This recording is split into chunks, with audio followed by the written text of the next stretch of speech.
Welcome in, everybody. Ben and Woods, 97.3 The Fan. Happy Tuesday to you. It is July 21st, and apathy has set in, certainly.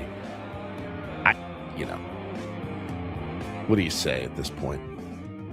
I don't say what I know you're going to say, Ben.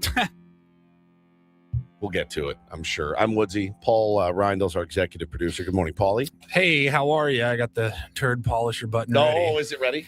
Ben Higgins, your friendly neighborhood sports anchor. How are you, sir? Good morning. I'm okay. Yeah, I'm frustrated like most fans. Didn't think that they would jump out 1-3 after the break. But we'll talk about that. Didn't you? You didn't? No, I thought they'd probably win at least the first series against Kansas City. Yeah.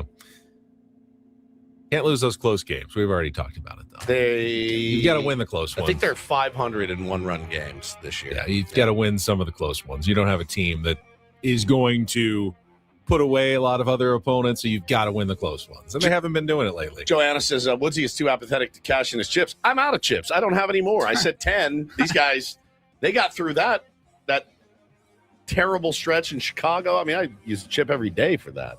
But it's good to be here this morning. I'm glad you're still with us. I'm lucky to be here this morning. I honestly, I don't say that lightly. It almost happened again. Well, it did happen again last night.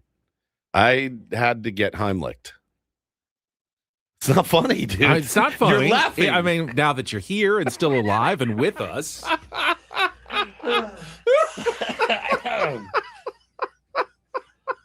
That's a weird reaction to your partner almost dying at his home last night.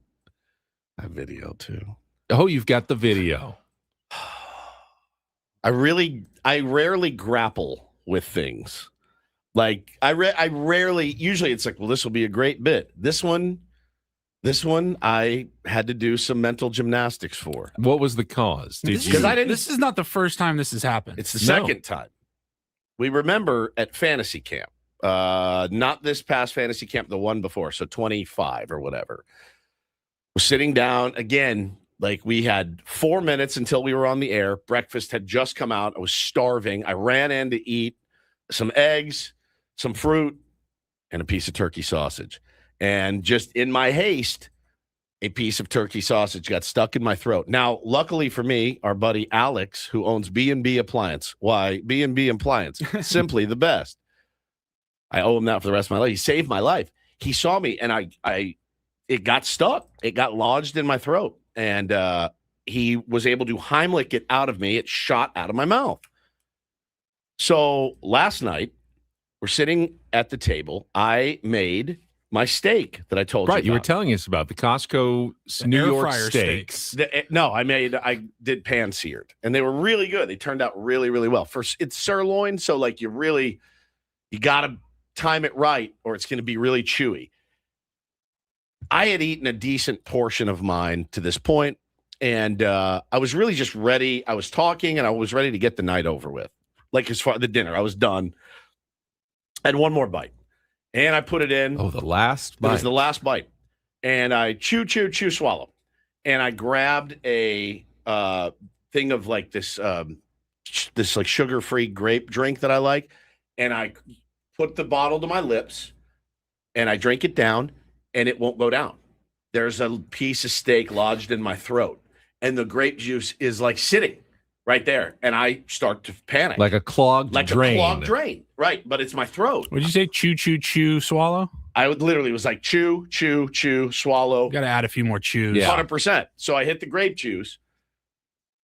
Then you see me stand up, and I point to my chest, Hannah's sitting at the table, and I go, and I gave like the Heimlich sign. She flips out, runs over, Bo starts wailing, right? It was really scary. Oh.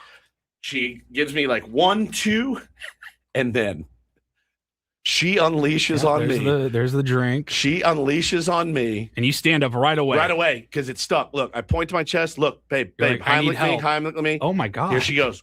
1, 2, nothing. I go kind of limp. And then she beats the ever-loving. She does. Did that work? Wow. So then if you Anna. So if you pause it, you will see me, Paul. The last slap, you see me go, boo, and I projectile, everything. If you got to go like frame by frame, like the Zapruder. So she gives me the on one, the smack. Okay. the two, and then she goes one. Here it comes. Here. It's like you can barely see it. You're out of frame. And grape juice and steak All over the kitchen floor. all over the kitchen floor. Sorry, it's not funny, but it's Taylor's sitting kind of standing to the side. Can I say not something? really caring that Can I much. say something about Taylor? Taylor did not give a frog's fat ass if his old man dropped dead. Bo was so upset. Bo's the feeler, man. He's like me. He's the feeler. Bo is screaming. I He's can see screaming. that. Taylor He's so upset. does not have a care in the world over there. Literally, could not have cared less. man. Could not have cared less. Hannah hit me so hard. Like watch her just 1, 2, She like 3, it. 4, 5. The fifth one got me. I mean, she's a hero for sure. She is. She saved your life. Yeah. But I think she also enjoyed smacking the S out of There's you. Paulie, Both things can be there's true. no question. She saw an opening and goes, I think it's out, but I'm going to make sure it's out. Now again, there's so many layers to this onion. One is she's probably never going to want to have sex with me again. Okay, so that's number one. No, that's a very, very It's valid, feeble right? thing to do. It's feeble. Oh, do you need her to cut it up for you too and feed it to you, like chew it up for you first? So that's over. That ship has sailed. It's gone. It's over. It's gone. Never to be docked again. Okay? So I know that now. I know that now. That's out the window. It's over for me. So it sucked though. It was when you felt like it's not it won't it's not going down. It's not, and you could feel like it was like a pipe that was just clogged. I won't speak for Ben. I sympathize for you, but I really am trying to I'm struggling to relate because I genuinely can't remember the last time where I choked on food so bad to the point where I needed assistance. Paulie, I made it 49 years. And I'm talking and I chew on a lot of stuff. Like the You do chew on a I lot. chew on a lot of stuff. Nothing's ever Got stuck. never. I've had, it'll get stuck for a second. and you're like and clear it out you or get whatever. it down. But to need assistance. So that's the first layer of the onion. The second is this how I'm going to go? I immediately thought all right, once is a mistake, twice is a habit, twice is a choice. It's a choice. I made a choice. Do you think it was fun the first time? Right. It was the scariest feeling. And then hearing Bo in the background, Oh. I'll never forget it. I mean, I'll never forget it. And That's awful. it flipped me out. Is it possible you have a narrow esophagus? Maybe. That you could be susceptible to blockage? The throat goat is no more. Well, I'm glad you're here. Man, It does remind me though, watching that video, of how we ended the show yesterday with Molly's topic wheel spin that we didn't Yeah. have time for. Yeah. Things you judge people for. I know what you're going to say. Me drinking out of the jug. I knew that. I knew it. It's a I knew it was combination coming. I knew that was coming. of at the table drinking out of a plastic jug and also a wholly inappropriate beverage to be paired with a nice steak. Well, it wasn't a nice steak. It was a sirloin. So, I mean, it was it was a sirloin. That requires grape juice. Here we go. Sugar-free grape Look, drink look, is here we what go. you described it as. 1 second. Look at it hits me. Look at her spring into action. 1, 2. Well, that's not working. Whack, whack, whack, whack, whack. It looks like she slapped you a couple of times, and then the open hand turned into a closed fist. She It was more got of a me. thump. So Did you have bruising on your back? I don't this know, but morning? it was. I looked at after. I go, "Hey, is my back red?" She started dying laughing. So when you see me lean over, you know what I was about to do. is I was about to do the chair. Oh, the self-chair chair jump. And then I think if that doesn't work, you're just supposed to slam yourself on the ground, as hard as you can. Like I was belly flop the floor. Or you don't have anyone there with you. Right. You need to Heimlich yourself. You either slam yourself against the wall or against the ground. It's crazy, dude. So, Steven, yes, no steak if the wife's not home. Right. Okay? Like you can't. You no longer can eat steak by Soft yourself. foods only. The third layer of the onion is, do I need to puree all my food now? Cream of wheat only It's for like, you. It's the first thing I thought of is I look like an idiot in front of her. I need to really, how many times are you supposed to chew? Isn't it like 27 per bite? It's a ridiculous amount that none of us ever gets to. I remember Here, I'll ask Google. How many times should you chew a piece of steak? More than 3. Yeah, I was gonna say, where were you at? Chew, swallow? Chew, swallow, I think. Yeah, you're about 37 more chews. I remember 32 to 40. This was 25, 30 years ago. My grandfather was ill. He had a caretaker named Earl, guy from the Caribbean. Yeah. And Earl, I believe, chewed every single bite.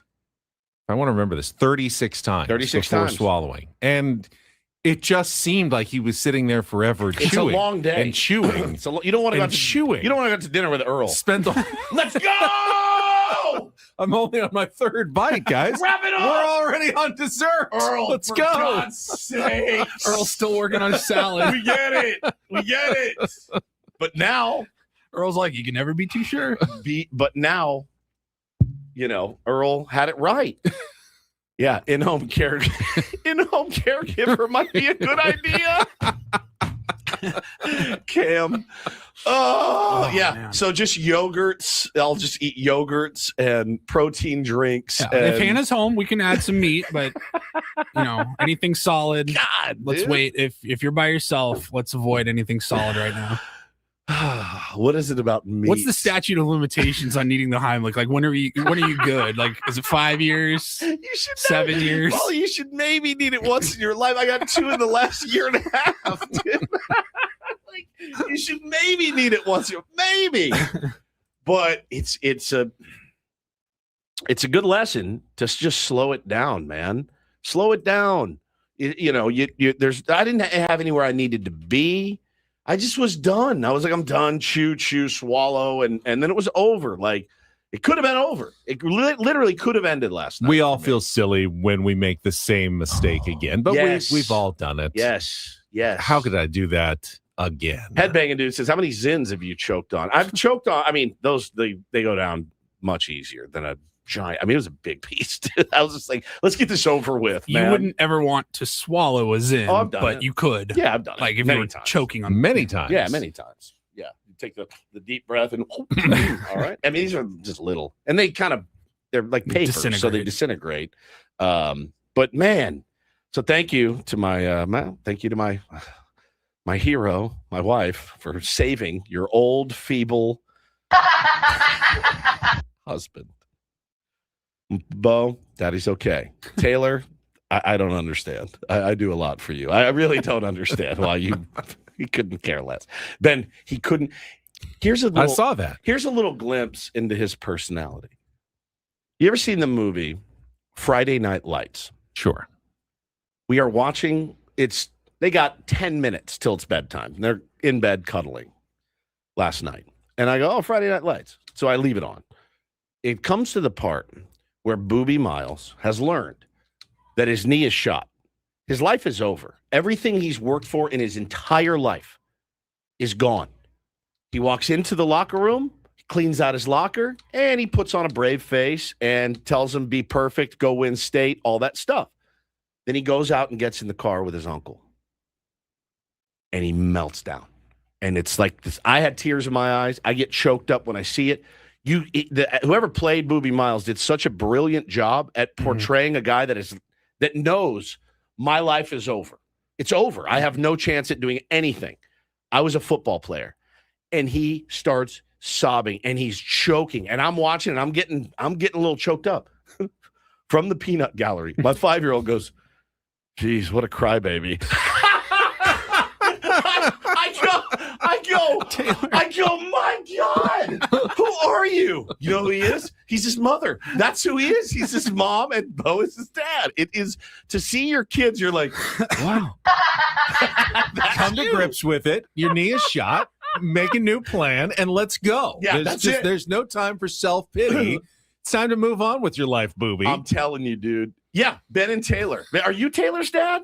Yeah, that's it. I mean, Taylor really is just chilling the entire time. He's just, what's going on over there? So I see the Padres have a runner on third base, which I know is not coming home to score. Well, so the interesting thing is, so I almost choked to death last night, which was a more pleasurable experience than watching this baseball team play a baseball game. Almost choking to death was as good, if not better, than watching the game last night. Look at that. Boom, boom. And then here, 1, 2, 3, 4, 5. And then chase me after to give me another one.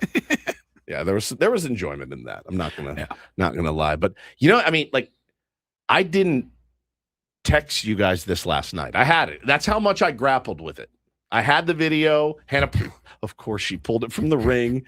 Oh yeah. And I had it. And I didn't text you. I wasn't like, oh, I'm going to surprise him. I literally grappled with it until we sat down. It was like, should I do it? And then I thought, well, pretty decent public service announcement. I was just going to say, it's a great public service announcement for both chewing and also quick action if someone is choking. That's right.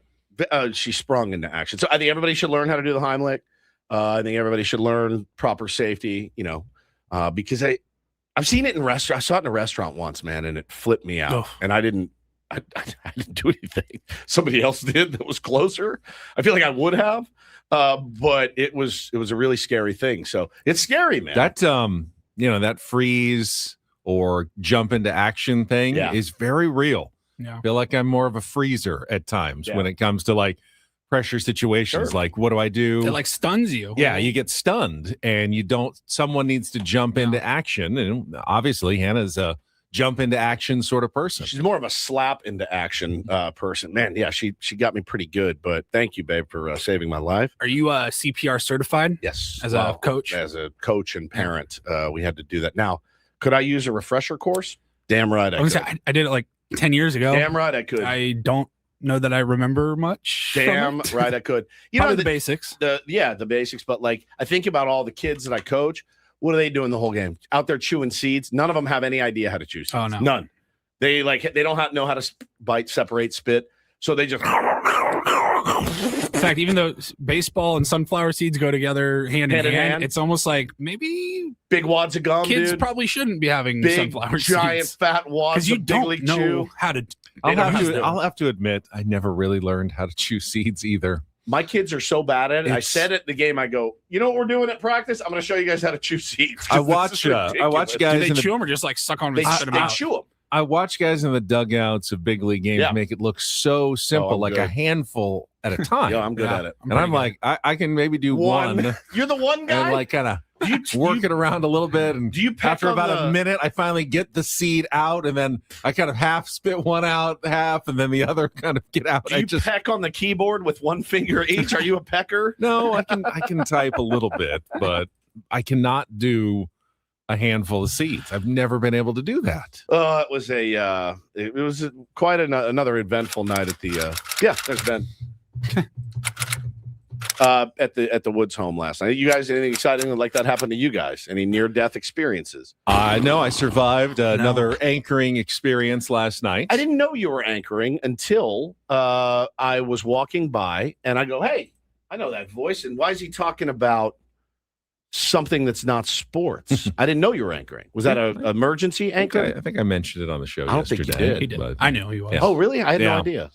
Just a one-off experience yesterday. I'm back to sports today, but sat on the anchor desk and it wasn't a huge. Does it get your juices flowing more? It's definitely. I mean, I know it's different, but does it feel like a promotion? Does it feel like getting called up from JV to varsity or something? Gotta be. Absolutely. When you're the main anchor and every story begins and ends with you the whole night, there's definitely a certain feeling of pressure that kind of adds to it. I mean, I'm on television every night, but on the sports segment, it's quick. 15, 20 seconds, toss to my package, wrap it up with Kimberly, and I'm done. I need to be talking about your package on the news. Package. Okay, It's about, my story, my package. Got it. So I'd be tossing to my package too if I look like Ben. It's really one of those things that the first Just couple of lean times forward and stand on it. it's nerve-wracking. Use it as a microphone. And then you have to stop thinking about it, or you'll spin yourself out. Of course. You're just like, I got to get through it. Yeah, you just got to get through it. Like any other job. It's just, okay, here's what I am doing tonight. I am reading words off the teleprompter. Any interesting stories last night that you did that maybe, I don't know, jump off the page at you? Because I don't know, I got a couple of texts from people. I got there yesterday around 1:15, and I found out our friend Ava, who came in last week, Ava Kirshner, was producing the 5:00 show and our 7:00 show, and she said, "Oh, I've got an interesting fact or fiction for you tonight." Those are always tend to be the interesting ones. That was the Adolf Hitler. That was where we got the Adolf Hitler soundbite. I said, "What's it about?" She said, "Cannibalism." Oh, okay. Not a topic that people talk a lot about. No, not at all. Is this good or is this bad? Well, it had to do with how many times you're supposed to chew. Yeah, okay. When you're eating. No, fair. No, it's not. Well, I mean, you can learn for yourself here. Why don't we play a little fact or fiction? So happy. Is brought to you by Bill Howe Plumbing, Heating and Air, Flood and Restoration. Look at that. Well, tonight we're looking into a study about a certain diet, cannibalism. It claims. Hang on, just say cannibalism, please. The fact that the lower third, the headline just says, "Is cannibalism a healthy diet?" What? Healthy? Fact or Fiction is brought to you by Bill Howe Plumbing, Heating and Air, Flood and Restoration.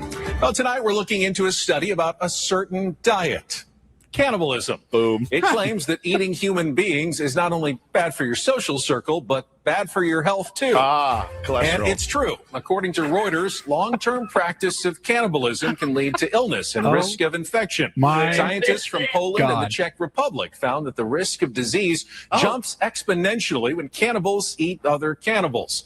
Even cooking human meat does not eliminate prions or misfolded proteins, which can cause fatal neurological diseases.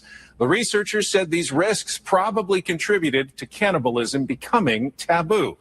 I don't think I want to know how they researched that story. To check out our previous stories, go to 10news.com, click on menu, and then Fact or Fiction. Do you put it in the newspaper? Cannibals wanted.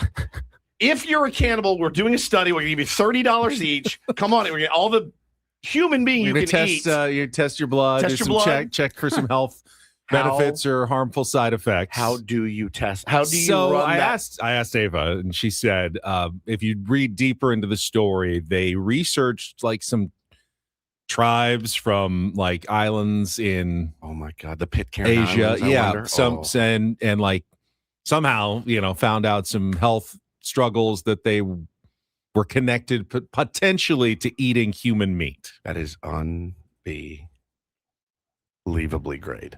It's unbelievably a great story. Picture Ava and Tolly like laughing behind the camera going, I can't believe he actually did that. He did it. Like we had a full like the actual fact or fiction ready, but he ran with this That's it, Graham. North Sentinel Islands. I did a rabbit hole on the North Sentinel Islands. It's one of the most fascinating places on the planet, but I digress from cannibalism here on Ben and Woods. Cannibalism. Probably have to take a break. Yeah, we should probably get going here. We'll come back. We will set the menu for the Tuesday edition of Ben and Woods. It's an Incorporator Tuesday. Cannibalism. We'll go through the Padres. The echo sound effect. Very interesting. We'll go through our crap up of yesterday's loss to the Atlanta Braves and more. All coming up next. Broadcasting live from the Bill House Studios. Hey, they not only sponsor Fact or Fiction, but we know how here in our studios at 97.3 The Fan. Stay tuned. We got a whole show coming up for you. Quickly, gang, I've been talking your ear off about my new F-150. I love it so much. I'm never going back to anything other than like an F-150 for the rest of my life. I'm serious. You could offer me anything, and I'm keeping my truck. It is so practical and rides so smoothly. Of course, Thank you to my friends over at Sedano Ford in La Mesa. You too can get in the full-size 2026 Ford F-150 STX. How about this, man? $1 down, just $459 a month. It's beautiful, and I love it very much. The brand new 2026 Ford Bronco Sport Big Ben is another incredible vehicle. You see those a lot out on the streets right now.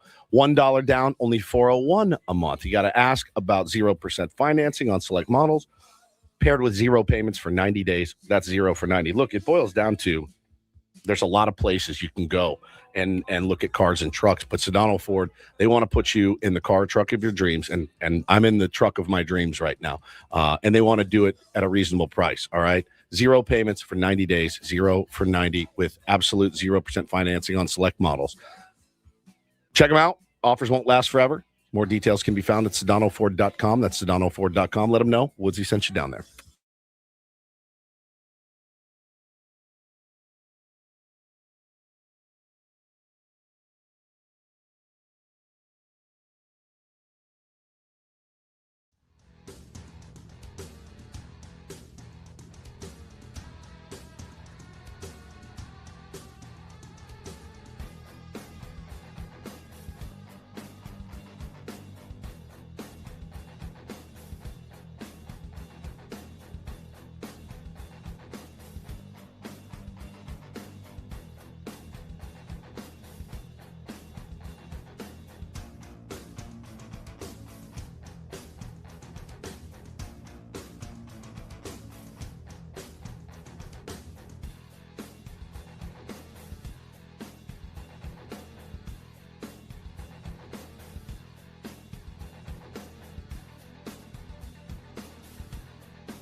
He just here. I'll show you a little. Just a little. Please don't. Just a little bit. What hurts on you? Nothing at all. A little bit. Not that now. So let's say whatever you're about to touch is the only thing. Let's say It's gonna hurt. Right? All right, yeah. Okay. Pretend your knee hurts. Pretend your knee For- it's going to in a second. right here.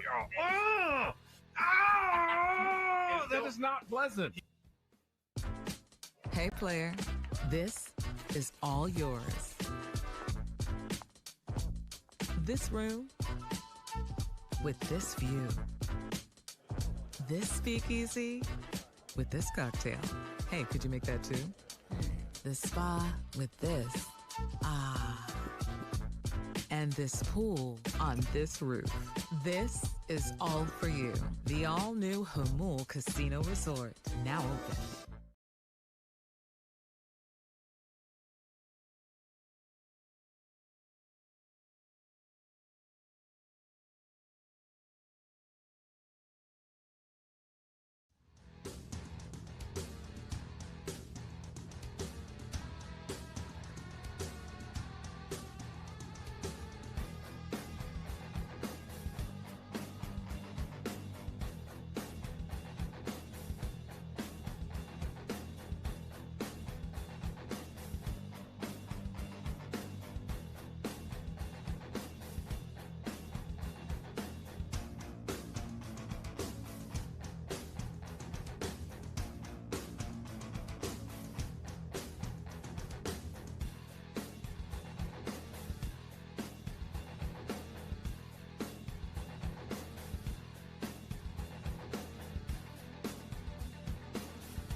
Better Woods, brought to you by David P. Shapiro, criminal defense attorneys, helping good people regain control of their future when charged with a crime since 2010. Visit davidpshapirolaw.com. Coming up this morning on Ben and Woods, Tuesday edition, we will get into last night's game against the Atlanta Braves. First time the Padres have lost to the Braves this season, but they just can't. And we will at some point mention the fact that, yes, the Padres did not lose any ground. Everybody pretty much they wanted to lose last night, lost. They're still 2.5 games out of a playoff spot. It's crazy.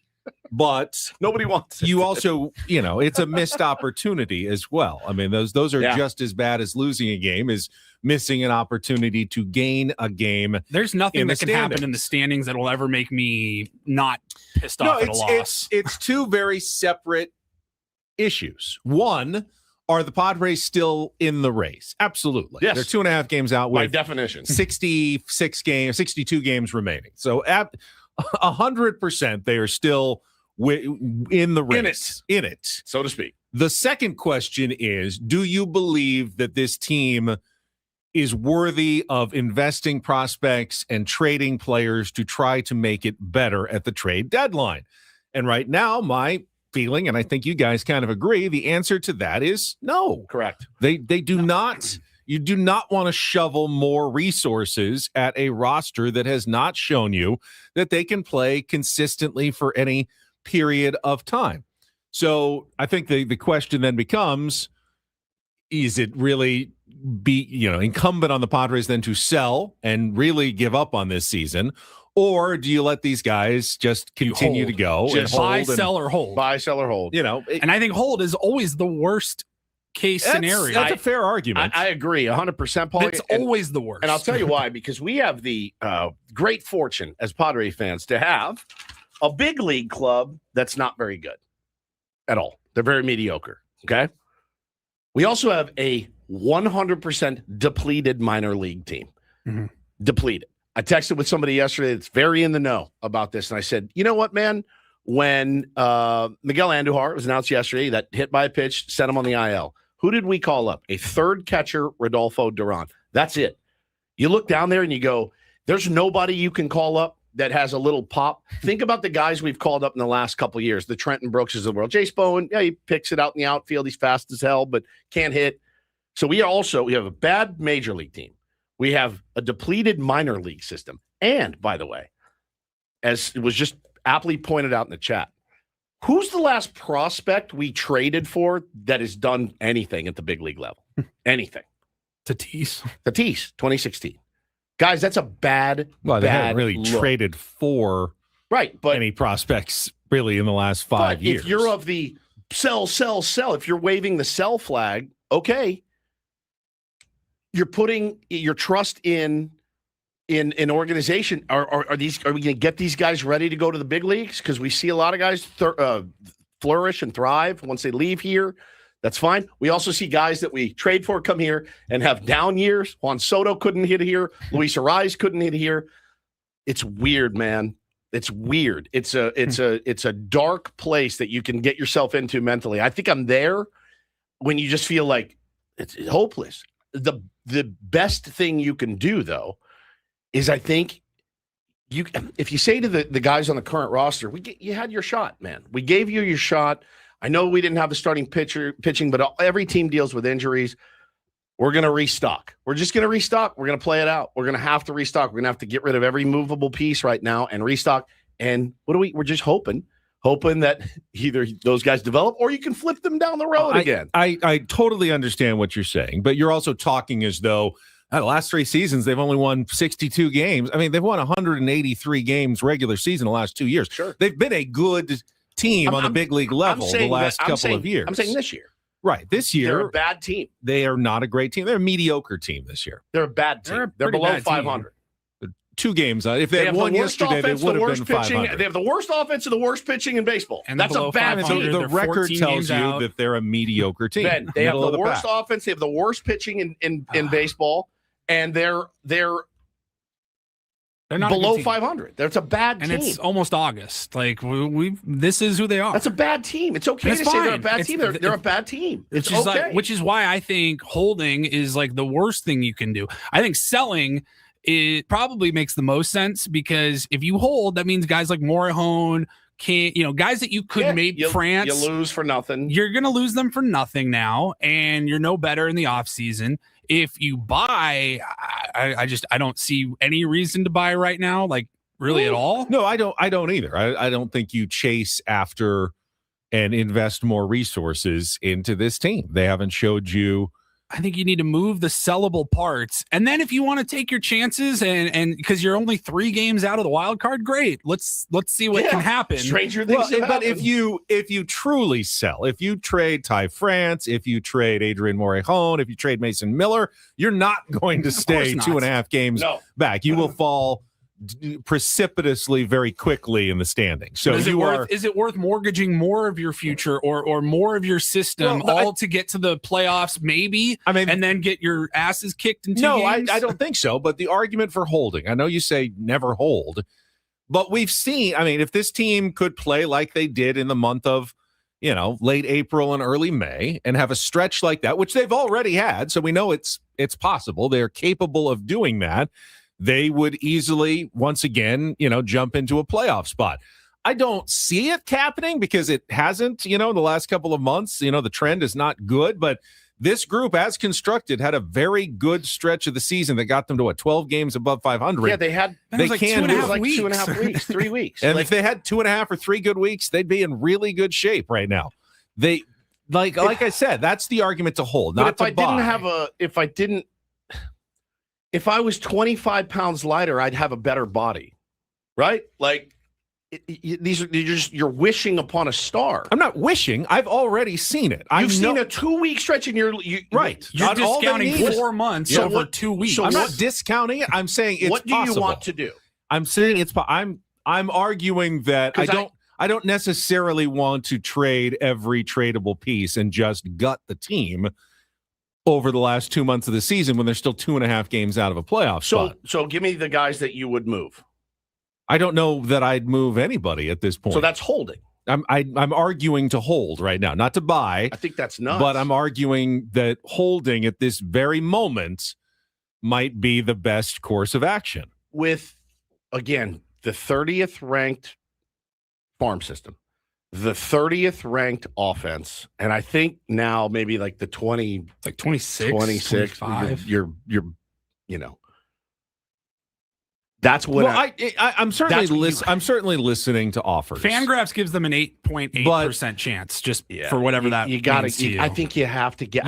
You don't bet on 8%. If you're AJ Preller, look, and I'll say this in case he's listening. I mean this. I think you're a wizard. I do. I think you are a wizard. I think you've done some wizardly things. I think at this point, though, be a wizard the other way. Right. Wizard the crap out of the Yankees. Reverse wizard it. And go, oh my God, AJ Preller has completely be a hero of a different. There's a couple of different ways to be a hero, right? You can be a hero by getting these great pieces and making a run to the World Series. We tried that. It's mediocre now, and now your farm system is 30. He kind of did it with the Soto trade. I mean, he got some solid pieces back in that Soto. The silo. If you look at that trade in the silo, it looks like crap. But when you think Drew Thorpe for Dylan Cease and all the little branches of that, it was good. It was a good one. So reverse wizard. I'm arguing a lot of the time when you trade a guy who's going to be a free agent for 2 months, like a rental, a Ty France for 2 months. You don't get much back. You get a lottery ticket, AA guy who you feel kind of lukewarm about. In some situations, when you're 12 games out, go ahead, take the lottery ticket because you have no chance. But when you're 2.5. But when you're 2.5 out and you don't even really like what you're getting back. Well, that sucks. You have to like what you have to like what you're getting back. Don't That's make what the I'm trade. saying. There are situations where you trade and you just go, I don't care what I'm getting back. Anything is better. Maybe, in 3 years that guy turns into something and you trade. You're not doing that with Ty France. Ty France can help somebody. That's who you trade. You trade Martin Maldonado. You do not get that much right at the trade deadline for guys like Ty France. You just don't get that much for them. They were talking yesterday on MLB Network about there's not a lot of impact bats, right? There's not a lot of impact bats. If you can convince somebody that he's an impact bat that can help them, if they win a offer World Series, one of their top 3 prospects, then yes, you trade. I'm not saying you got to get a top 3 guy. But I'm just saying if someone like blows you away with their offer, of course you listen and you can sell.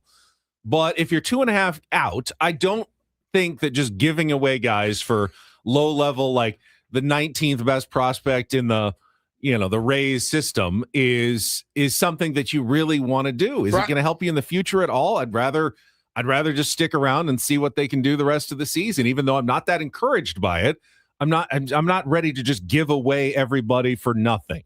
So, okay, SD Mike says, Is anybody arguing to give away for nothing? No, I've never said, hey, make sure you give away everybody for nothing. There are times where you give away everybody for almost nothing because there's no point in keeping a guy when you have no chance. Okay, so Padres still have a chance. So Mike says, I'm with Ben. Hold because we're competing. We've lost 3 out of 4 coming out of the break.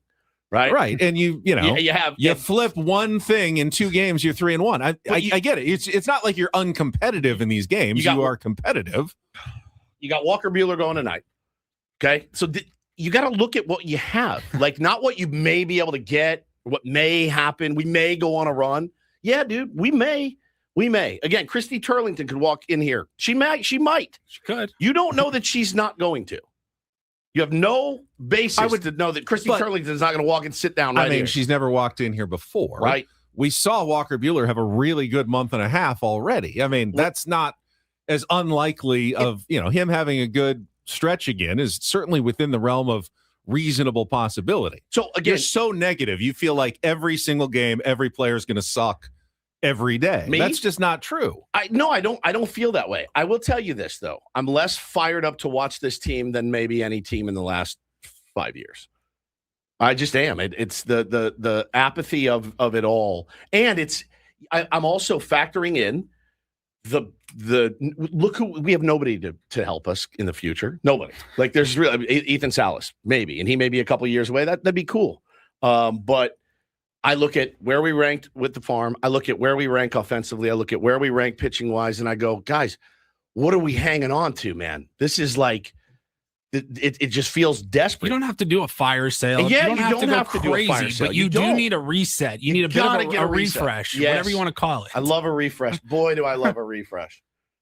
I don't want to rebuild. That's not what I'm calling for here. But you have be a wizard. Be the wizard. Be a hero the other way. Go out and fleece the Yankees. Go out and fleece the Phillies. Go out and fleece somebody that wants to take down the Dodgers. You know, like go fleece one of those teams. Go, hey, man. And I'm very much in favor of fleecing trades. If you can get really good trades, what I'm saying is you can't just, accept you're not getting great offers. I'll just take the best offer that comes along. You're better off keeping some of your guys in that sense. Okay. Yeah. And again, I think people, Brian says, go punch Paulie and Woodsy. They're being too negative. That's fine, Brian. I totally get it. I have been the guy traditionally since this show started 8 years ago that was like, F them prospects, man. Flags fly forever. I don't see a flag flying with this team this year. And if you take that into account with all the other things, the farm system being 30th, remember, I said it too. I thought, hey, man, wait till some of these prospects start to get going. We're not going to be last by midseason. We are. We're still dead last, by all accounts. They have an 8% chance to make the playoffs. That's as dire as it gets, in my opinion. Do I also realize there's 12 more games before the break? Sure. Do I see this team ripping off 12 in a row? No, I don't. Because we don't have the pitching to do it because we're last in pitching. And we don't have the offense to do it because we're last in offense. I know they're playing a little bit better right now. They're hitting a little bit better. And I know that, oh, man, we only lost by one run. What a flag to fly. We're in it. We're one thing goes our way. Like, I don't know, man. I just don't see it. I don't see it happening. I think you have to be smart. You have Tied to be for prudent. dead last in quality starts as a team. Dead last. They just don't have it. And they're middle of the pack in ERA. I don't want to say like, that's okay. We'll get them next year. But like at some point you have to look in the mirror and admit who you are.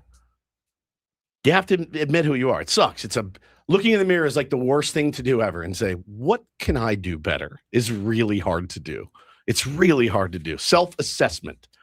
I mean, this time a year ago, we were just remember in August, the Padres took the division lead in August. Like they were hanging around. Yeah, that's a team that you feel you're like, hey man, you make a couple of big moves, like Ryan O'Hearn and Ramon Laureano. Remember how excited we were. Now O'Hearn didn't get used at all ever, which was weird. But like that was a team that you make those moves and you get excited about that. Getting Mason Miller, like that was exciting. You thought to yourself last year, did you not? Like that was a team that you had to. We can win. And this time 2 years ago, they had almost the same record, one game away, and they finished with 93 wins. But they had pitching. They weren't running Giolito and Walker Buehler. But they didn't at the time. At the time, you felt the same thing. Like this is a mediocre or bad team. They are 50-50. They are going nowhere. But they did. It's like different personnel. Different personnel back then, certainly in the pitching department. Yeah, I mean, you had Joe Musgrove still healthy, obviously. You had Berger, Kolek. I read it the other day. I listed like the WAR. It was insane compared to the WAR now. I mean, you're having guys with career down years right now. Michael King was on fire that year. It just hasn't worked. It just hasn't worked for whatever reason, and everyone's got somebody they want to blame. Too many guys on the everyday roster are having like career lows for years. Again, and you can't overcome that. You argue that team was so much better, but they had the same record essentially as this team. They weren't that good 2 years ago. Yeah, at this point, they were not a very good team in 2024 at this point. They had a good second and you're half. Lying if you said, "Oh no, I was sure that they were going to go on some run." Oh, I'm never sure that late in the season. You didn't think it was going to happen 2 years ago, but it did. I'm not predicting it's going to, but I'm also saying I will allow for the possibility that I might want to let it play out to see if it can happen again for 12 days. And they can, certainly for 12 days. No, I don't think anyone's making any big moves. Dodgers made a trade yesterday. I'm down to hold for 12 days. I'm absolutely down to hold. I didn't even get to the menu here. We got into a little bit of a discussion, so let's check. I'll blow the clock out. You're fine. Do whatever you got. All right, let's check traffic. Don't play the Padres crap up. We'll do that at 7:00. I'll finish setting the menu on the other side of traffic here on 97.3 The Fan. From the 97.3 The Fan Traffic Center, here's your latest traffic update. National City, some slow stretches northbound on the 805 coming away from the 54 into San Diego to the 15. Joey Vlasny with Odyssey San Diego traffic. This update is brought to you by the California Office of Traffic Safety. My mom, my papa, my daddy. Where's the cow change? On the freeway, right next to speeding cars. Please be careful. Be alert. Be work zone alert. Brought to you by the kids of Caltrans. Baseball coverage on 97.3 The Fan is presented by Xfinity. Score the most reliable Wi-Fi. One price, 5 years guaranteed. Xfinity. Imagine that. All right, coming up on the program today, for the first time, I think, all season, the crap up doesn't even come until 7:00. We haven't even gotten to yesterday's game, but we will do that. Then don't do this at 7:20.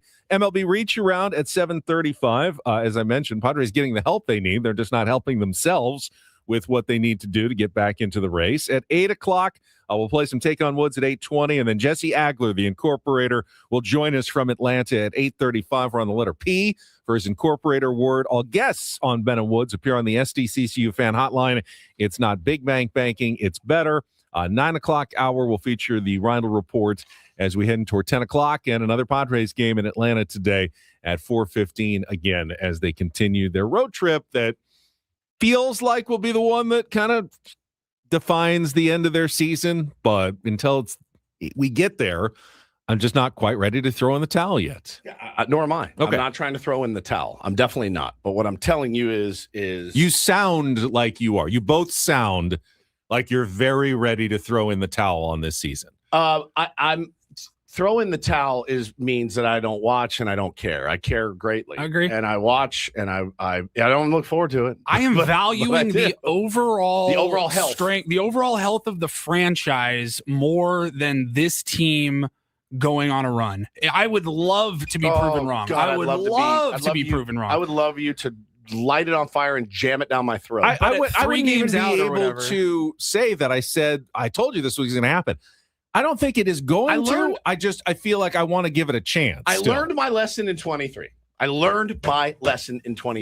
That at getting behind this team and beating my chest and going, you guys are stupid. That year, I was sure they were going to turn it around. I thought we were winning the World Series. I'm not sure this year. I have learned my lesson, man. 2 years ago, I don't know that I thought they were going to turn it around. I still don't know how to chew food, but I learned my lesson with the San Diego Padres. I did. All right, we'll come up, our crap up, some of the hidden moments from yesterday's game against the Atlanta Braves, a J.P. Sears pitching performance that wasn't too bad, and more coming up next on The Fan.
L. Rob says too much doom and gloom. I'm sorry. It's still go Padres. I'm still watching. I'm living and dying on every pitch. I'm groaning along with you guys. But as I just told our pal Brian in the chat too, man, the organization itself is a bit on life support, right? Like as far as the overall health of the organization. And it did, I think what's that saying about the chickens come to roost? Is that it? Like it's time to pay the piper. I'm a fan of trading prospects. I really don't. I mean, the only prospects I care about are baseball card related.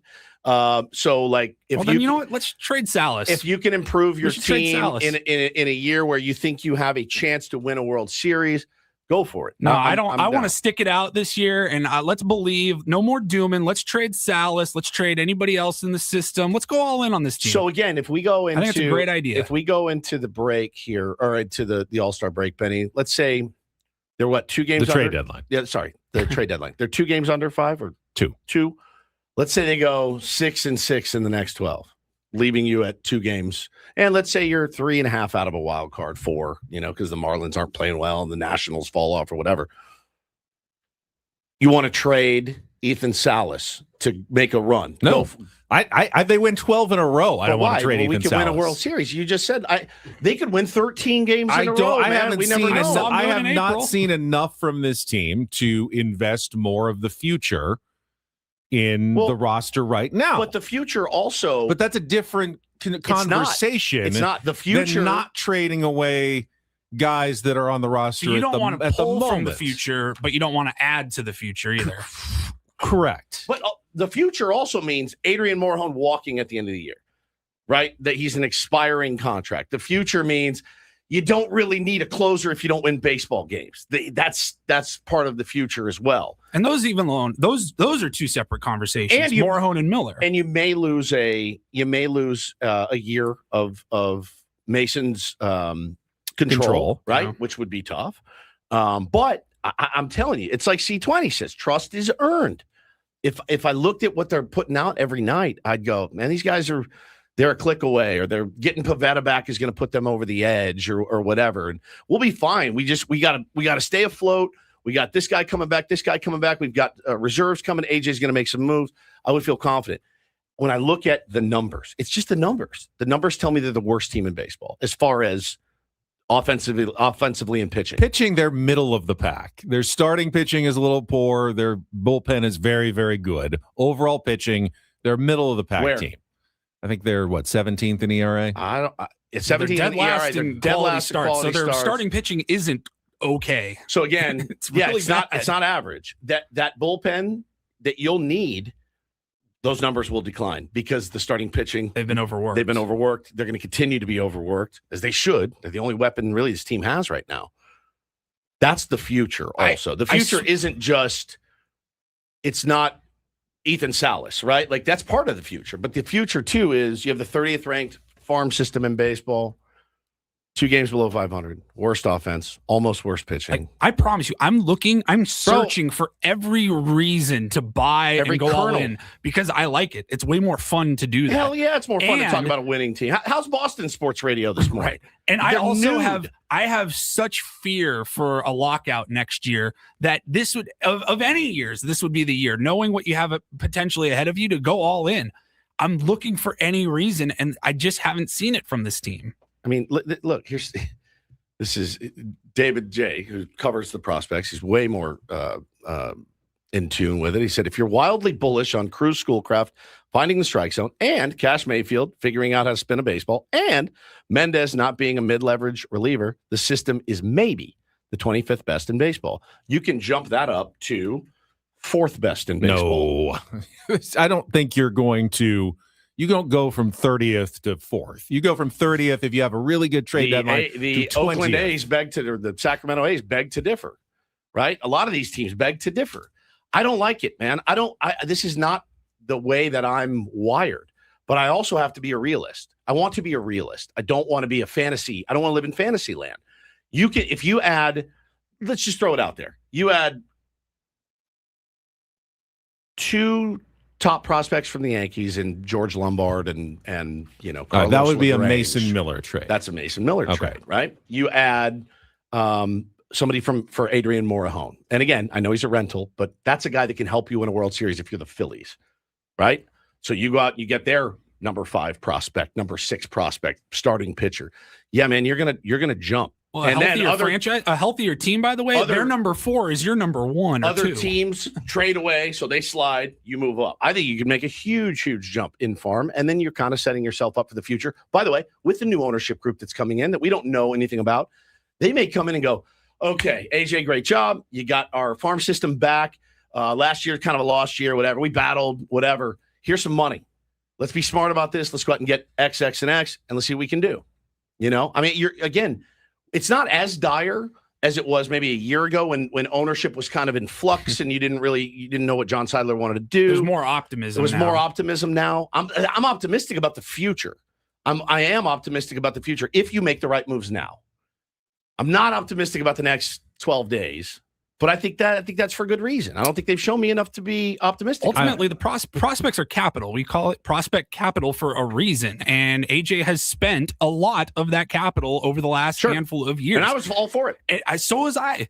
Just like any other capital, though, if you go crazy spending money out of your own account once a month, and then the next month, and then the next month, it's super fun to do that. It's a lot of fun to do that. Michael King. But eventually you're going to get to that month where you're like, all right, maybe this month I'm going to slow down on the spending. Yeah. I'm going to reset. That's all we're talking about. We're not I'm not saying trade Tatis. No, go crazy. God, no. Trade Merrill. No, I'm not talking about dumping this whole team. No, God, no. I'm looking at the next 4 to 5 years instead of the next 2 months. And I'm weighing them against each other. David says the system is barren, not just because of the trades, but because the entire 2024 international class is gone. The 2023 and 25 drafts were gutted by free agent signings and over CBT spending. So again, if you want to have a healthier organization, Ben, here's the other thing. I don't think this team is jamming the window shut for the next 5 years if they trade a couple of these guys. I'm saying with the new ownership group, it's just a reset, a reboot. We're going to kind of trim the fat a little bit and go get it. I'm guessing Morejon won't be here for the next 4 to 5 years. Correct. So I would say you might as well move him and get something back for him. Correct. It's always fair. Any guy who's on expiring contract to consider got to be on your a toes. Potential trade. Yeah. Like somebody asked in the chat, who would you like? That's the first name. Now, I think I'm starting with. If they were 10 games above 500 right now, would you trade Morejon? No, because I'm 10 games above 500. Right. So, if I'm 10 games above 500, I feel like we're playing pretty good baseball. Well, so where's the line then? 6. We're 2 games below 500. I'm just saying, where's the line? If you were 6 games above 500. No, I'm would you trade Morejon? I'm an above 500 team that's like still if in you it. were 4 games above 500. Are we going to do this with every number? Well, I mean, we're getting closer to where they actually are. are. Number where what record do if they need? If they had won yesterday, would you have been okay? Would you have changed? What record do they need for you to say this is a bad baseball team? What's the record they need to be at? What record do they need to be a good baseball team? 10 games over 500, as you just said. Okay, so anything under than that, you would want it to trade, even if they were in a playoff spot right now. I'm just saying. I like going for it when I think I have a chance. I don't like making big decisions after one game game. I'm here with you every day covering these guys. If they had won last night, what am I, some a game and a half out of a playoff spot, no. would we be talking about them trading? This is my life. This team. This is my life. One game. What have you seen from this team that says, "Let's go, let's give them a shot"? Like they got 12 games to prove themselves. Really? I agree. They have 12 games to prove themselves. Right. I'm willing to wait. I don't need to trade them yet. I'm not saying trade them today. Okay. I'm not saying that. But Griffin Canning, Walker Buehler, J.P. Sears, Herman Marquez, are you kidding me? Are you kidding? It's not going to happen. You want to revamp somehow the entire starting rotation. I'll go, all right, I believe. You find a way. That's clearly not happening. It's clearly not happening. That's not happening. So if it's not happening, then what are we talking about? What are we talking about? You know I'm always in. Every deadline, I'm like, let's go, more. I love it. Not these guys. No way. No way. It would take a minor miracle. And in the big leagues, you can get by sometimes, but you got to have at least you got to have at least 3 guys that you can count on in a rotation, at least 3. And the other 2 got to get you there, and maybe 1 more for bulk. Beyond that, we don't have any. We have 5 bulk guys right now, 4 bulk guys, and Michael King. Michael King could get you some pieces back as well. So I'm telling you, I think going into this situation, needing to revamp the entire starting rotation other than maybe Michael King is a tough job for any GM. All right, we've got to get to the Padres crap up. It is sponsored. Didn't we just do that? No, like we got to play the highlights. So let's get to it, and we'll quickly go through last night's game now. It's a shame if they lose. You got a problem. How did things play out in yesterday's game? Supremely stupid. It's time for the Padres crap up with Ben and Woods. Brought to you by Hamul Casino Resort. Hey, player, here's something to cheer you up. The rooftop pool's open, day passes are available, and the spa is calling your name. Hamul Casino Resort, the player's place. We'll give it 16 minutes of salt, and then we'll, get back on the pump and figure it out. This game has got to come to an end. A pitch from Sears. Jarvis hits it hard on the ground up the middle. Diving stop. Song gets up, throws to first, and in time. Oh, one shortstop to another. Elder will deal, and Manny swings, sends it in the air, deep to left center field. Harris racing back at the wall. This one is gone, a home run. Manny Machado clears the yellow line. Little kid in the Acuna jersey caught it. Not Harris, and for Machado, a home run to give the Padres a lead. It's 1-0. Oh, and 1 to Harris. Sears deals, and that's in the air up the right field line. Fernando back towards the corner, looking up, and it's going to go. Home run, Michael Harris the second. 18th of the year, and with that one swing of the bat, this game is tied in the bottom of the 5th. Here's the pitch, and Hart hits it firmly on the ground, and fair up the third baseline. That'll kick off the shorter wall, so Sheets has to run all the way in to come and get it. They're going to wave Dubon. Sheets' throw home is cut by Machado. The run scores, and the Braves have gone ahead. It's 2-1. 2 in the air, deep to left field. Sheets is backing up, still going back at the wall. It's going to go into the Padre bullpen in left field. Ozzie Albies with his second hit of the night, and it is his 15th home run of the year. Braves extend the lead. It's 3-1 here in the 7th. Pitch, Ty France swings, sends it in the air deep to left field. Dubon is back at the wall. This one gonna go. Ty France homers again. His 3rd in the last 2 days. And a 1-run game here in Atlanta. 31,000 on their feet as Cronenworth hits a one-hopper to second. Albies has to go in and out of his glove. Flips to second in time. That's a force of Rengifo. And the ball game is over. Padres got the tying run on base in the top of the 9th inning, but that will not be enough as the Braves hold on for a 3-2 win in Game 1 of this 4-game series. Yeah, part of it's just baseball. It's like if scoring runs was linear and you could always do it and you could count on the same amount of runs every single game, there wouldn't be as many hitting coaches as there are, and there's a lot of those. I think every team's trying to figure out how you can be more consistent on offense and get a consistent output every single night. We're working on that every single night also and day, and trying to figure that out. It's just you scored 19 one game, you scored 2 the next. A couple big solo home runs. It'd be nice if somebody's on base. That changes the complexion of the game, but it wasn't to be tonight. This time of year, knowing what's coming up with the trade deadline and all that, how magnified does every loss feel, especially the close ones? It's a long, if you're looking at just the trade deadline, these games are important, but I don't think it's like the season's over if you lose a game before the trade deadline. There's going to be 50 games past the trade deadline that are equally as important as these 10 games, and so we're focused on finishing the season well, not just to the trade deadline. Consistency, the topic after the game yesterday with manager Craig Stammen, or the lack thereof, of the San Diego Padres, who, as he said, scored 19 one day and then 2 the next. Yeah, you score 8 each day, you win a couple of games, but that up and down is not very good for your sanity as a baseball fan either. Boy, I'd sign up for 8 runs a game. Yeah, me too. They've averaged 10 and a half the last 2 days. How about Kyle Hart last night, coming in after a not so great Friday night and having a very nice inning, picking a guy off first base? Look, everybody's valuable at this point in the season to the San Diego Padres right now. We need all the arms in the arm barn that we can find. I thought that was a nice moment last night for Kyle. I thought Manny's homer was great. Double digits again, or 20 homers again. Yeah. One of what was the stat I saw? Should have written it down. I didn't. I was choking to death. I apologize. But yeah, listen, I don't know, man. They got games. Show us something, I guess. Yeah, I mean, they've dropped 3 out of 4. Padres, only 7 hits, 0 for 3 with runners in scoring position. That's always a stat you look at this season, and in every loss, no doubt. 0 for 8, 1 for 7, 1 for 9. Now the Braves had 4 hits and went 0 for 2 with runners in scoring position, and they didn't get a catcher's interference. Oh, that catcher's interference is so brutal, man. They probably would have had a worse game than San Diego Padres did.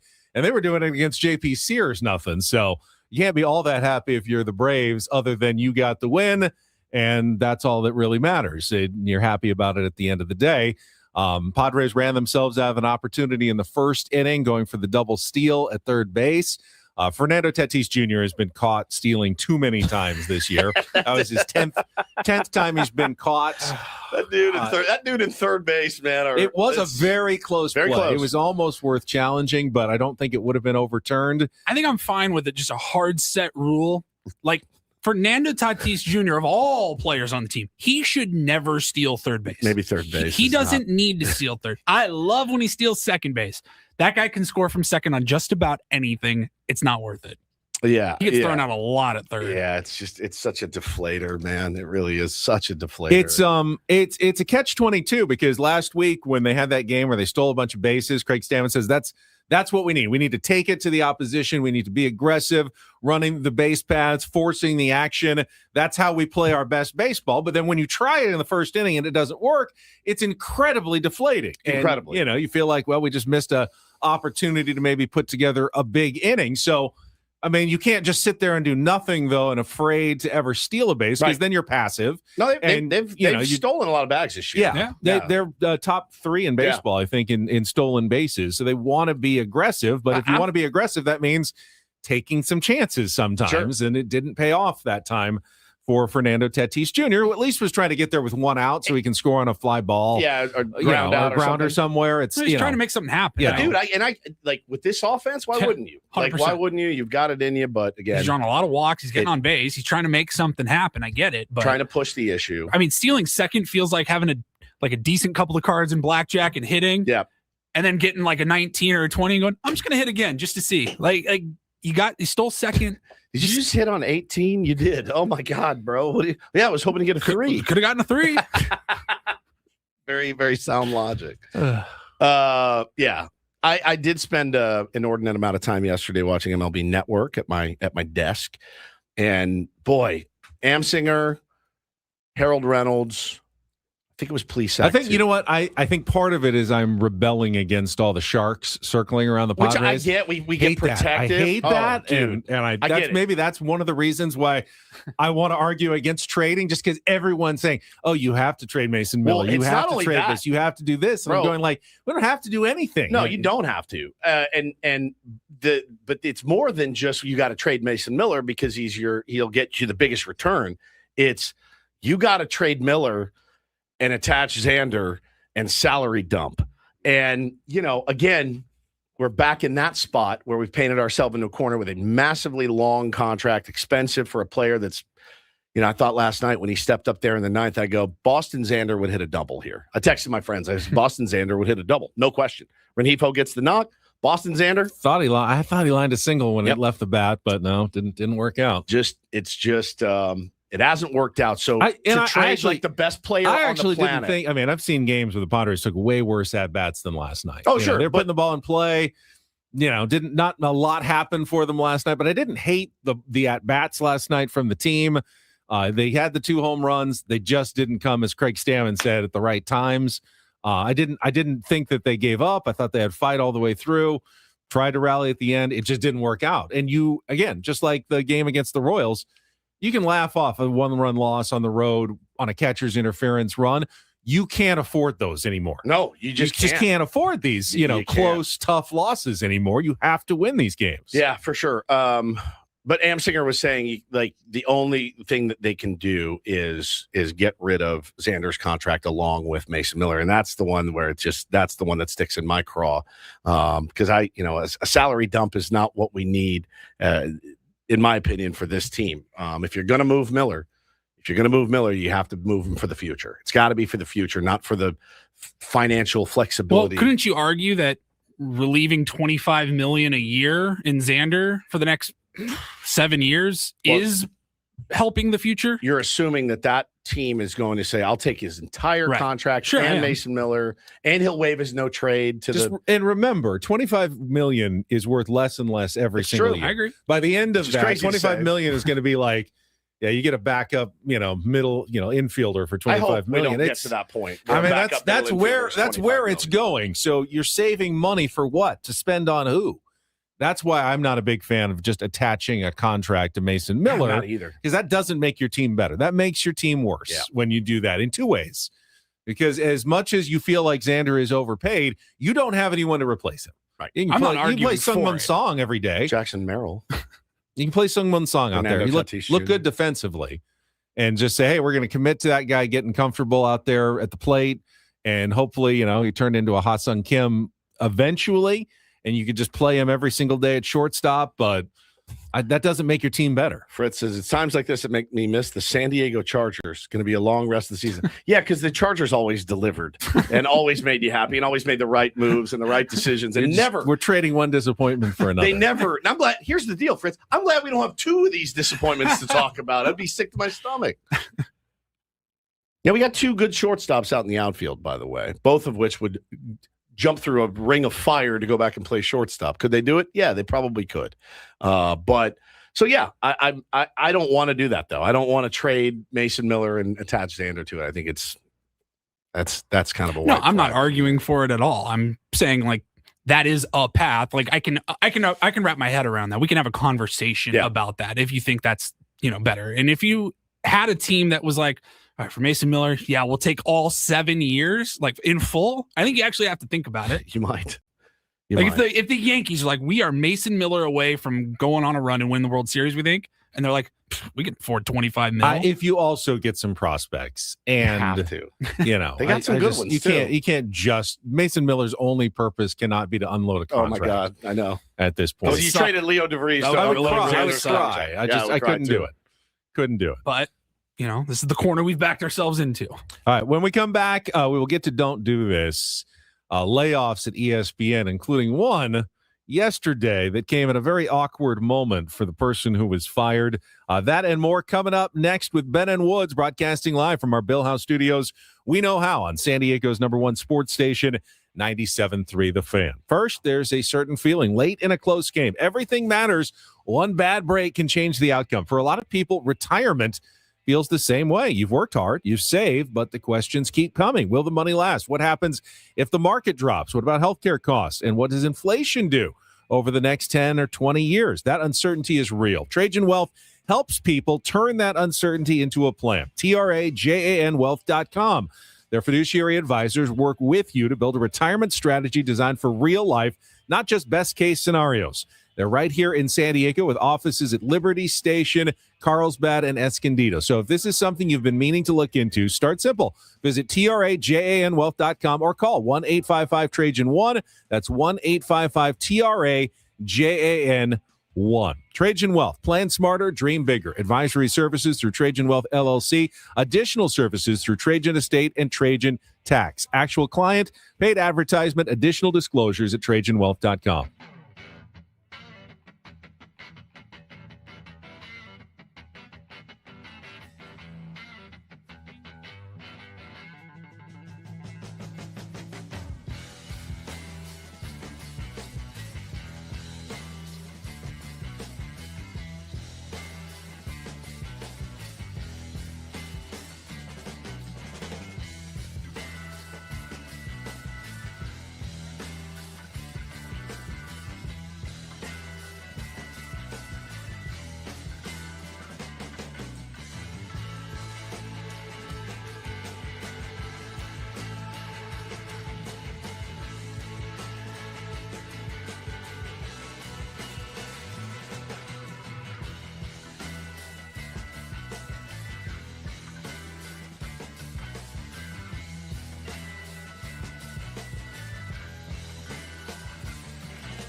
Hey, player, this is all yours. This room with this view. This speakeasy with this cocktail. Hey, could you make that too? The spa with this. Ah. And this pool on this roof. This is all for you. The all-new Hamul Casino Resort, now open.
Ben What's brought to you by David P. Shapiro, criminal defense attorneys, helping good people regain control of their future when charged with a crime since 2010. Visit davidpshapirolaw.com. Got to throw a little change up on you guys. I got a DM from Steven, who DM'd me just now, like 5 minutes ago. He says, hey, longtime listener here. I get to work every day around 7 a.m. And every day at 6:55, I hear the same effing betting ad for Zach Geloff versus Imanaga. Well, Zach Gelb is the one doing he's the guy who does our Beat the Books ads. Right. Is his name, right? Okay. Zach Gelb. But the ad is for Zach Geloff against Shota Imanaga. It's a He very sports radio ad. He said it's been every day since that matchup happened in effing May. If I hear it again, there's no telling what will happen to me. Who do we go to fix this? And I go, I have no idea what you mean. Is this on the app? He goes, no, it's on the radio. He goes, on the actual radio at 6:55 every day. Now, so when the mics go off, I'm not listening. Yeah, right? I was just gonna say, so I missed it. All of us pretty much take our headsets off. Yeah, and we talk and whatever. The volume's pretty low in the studio when we go to commercial break. So people are like, oh my God, did you hear that traffic update? No, we really don't. We miss most of it. I went to Paulie and I said, well, this couldn't be, right? There's no way we're replaying a Zach Gelb ad from May on a matchup against Geloff and Imanaga. All right? I know is there is a Beat the Books spot that is, I would assume, gets updated every day. But like the cart number, it is in the same spot. Play the one from today. Every day. This play happened. the one that happened today at 6:55. In the Windy City, Shota Imanaga has gotten waxed of late. He sports a 7.22 ERA in his last 5 starts. As a result, the A's Zach Geloff could go off, hitting 400 over his last 7 days and nearly 300 against lefties this season. He's a fabulous tail at Wrigley. Give me the over. 1.5 Geloff hits, runs, plus RBI, no matter the juice. Bet smarter, beat the books. Download the BetMGM app today. Now, I get why that would make him insane. I fully get it. All right, well, let's go back. This was 6:55 yesterday. Okay. That's here to help you beat the books with Westwood One Sports. In the Windy City, Shota Imanaga has gotten waxed of late. He sports a 7.22 ERA. Way. All right, well, sure. Let's go back to like 2 weeks ago, July 7th. Pick another day. 6:55, July 7th. July 7th. So, hold on. That's here to help you beat the books with Westwood One Sports. In the Windy City, Shota Imanaga has gotten waxed of late. He sports a 7.22 ERA in his last 5 starts. I am dead. So again, Deceased. I have heard that spot run every day, but because I'm not paying attention, I assume it's the same thing. And I assume that he's got the weird tag, give me the over. Oh. Like, I just assumed he does that on every spot. I didn't realize every spot's the same. Odyssey has a lot of sports stations. Do they send this out to every station?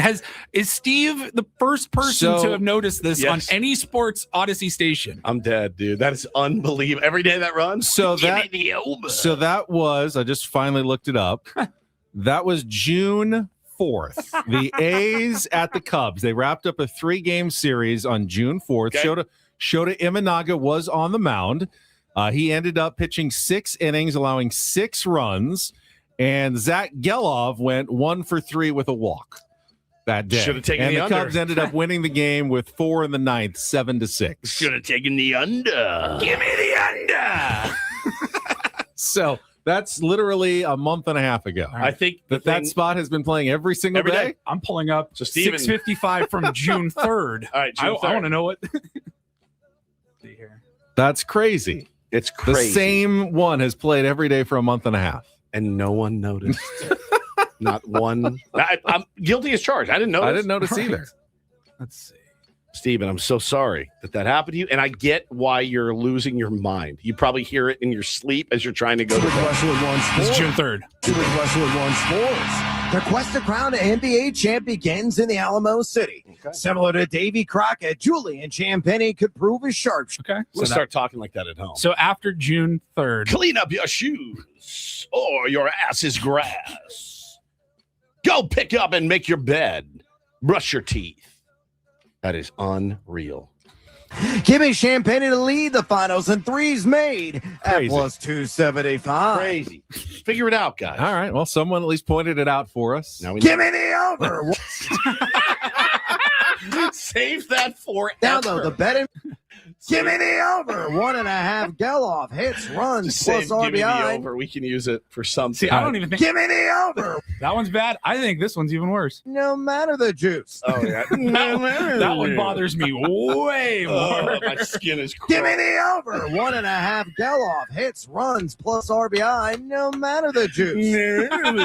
And he was wrong. And he was wrong. So I hate sports radio so much. I literally thought that was just his tagline that he does at the end of every spot. Like every sports radio station you've ever listened to over the years has had their sports minute, their sports update or whatever. And it all sounds relatively the same, especially the front and back. So I just assumed that those were updated. Different.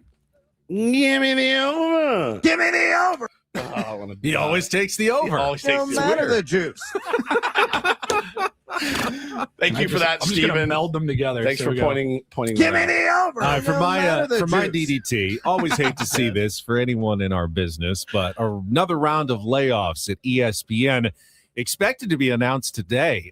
Breaking news on that one.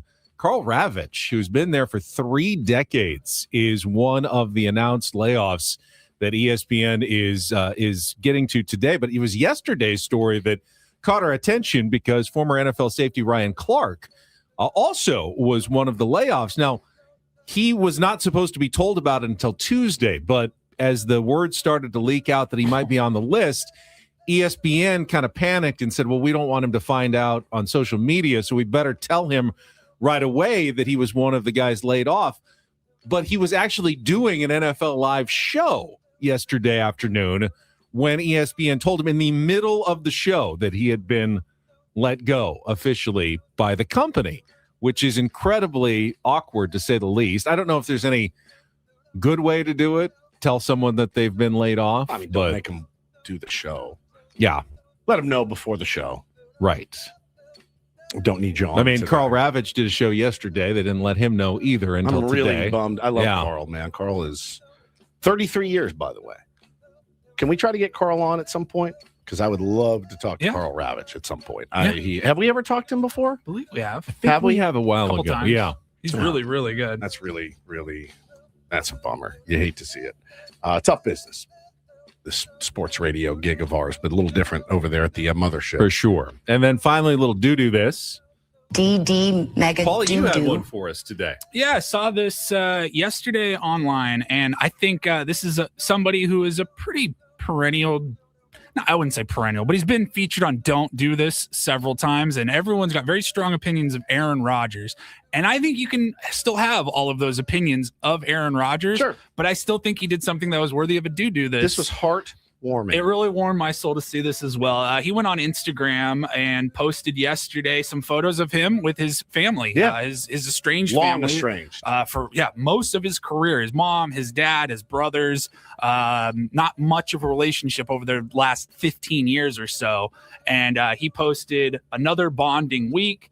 And he had pictures with his mom, his dad. I saw his older brother Luke was there and looked like some kids maybe. And I just thought, you know what? Like, everyone's had that issue with him. Like, hey, how come you don't talk? How come he doesn't talk to his family? How Can't come he trust the doesn't guy talk to that his doesn't family? talk to his family. Yeah. And there's validity to that, I think. But, he's growing maybe. I don't know. I like that, man. It made me happy to see him and his mom and him and his dad, dude, because life is very short. Reconciliation is always good for the soul. Yeah, right? for sure. Especially with Whatever. I mean, who parents. knows? Yeah. I'm sure they both have their sides to it and what happened, and that's between them. But it is very nice to see a family get back together. It really warmed my heart. It did. My cold, dead Padres rotted heart. And that is Don't and Do This for a Tuesday.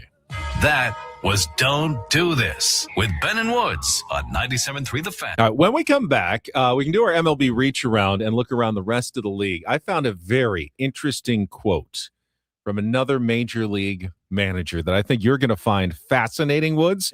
We'll get to that next here on 97.3 The Fan.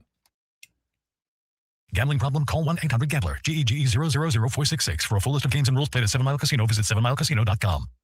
Take the over. Take the under. No matter the juice. No matter the juice. I'm going to 7 Mile Casino. How about just go to 7 Mile Casino and enjoy yourself? Have a good time. If you like playing cards, sit down at a comfortable table with great dealers and play a fun game like California-style blackjack, Texas Hold'em, Pai Gow, or Baccarat. Give me the over. Oh, man. No, it's great. It's smoke-free environment as well.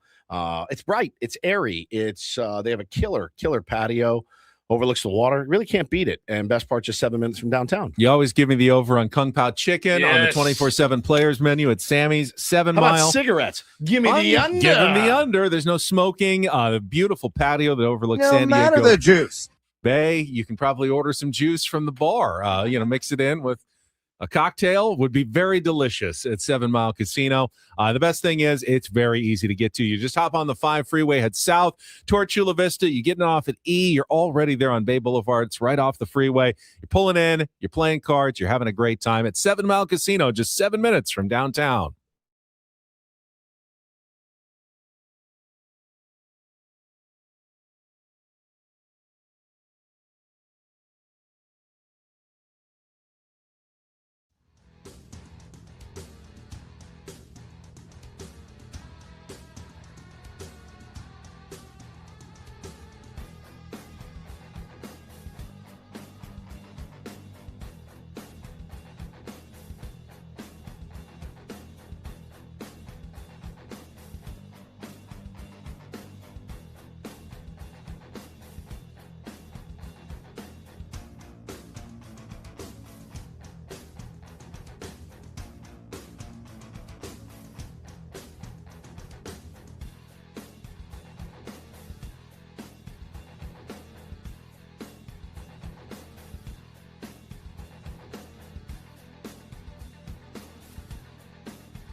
He just here. I'll show you a little. Just a little. Please don't. Just a little bit. What hurts on you? Nothing at all. A little bit. Not that now. So let's say whatever you're about to touch is the only thing. Let's say it's gonna hurt. Right? All right, yeah. Okay. Pretend your knee hurts. Pretend your knee. It's going to in a second. Right here. Oh, that is not pleasant. Hey, player, this is all yours. This room with this view. This speakeasy with this cocktail. Hey, could you make that too? The spa with this. Ah. And this pool on this roof. This is all for you. The all-new Hamul Casino Resort, now open.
Less than an hour away from Jesse Agler joining us from Atlanta. All guests on Ben and Woods appear on our SDCCU fan hotline. It's not big bank banking.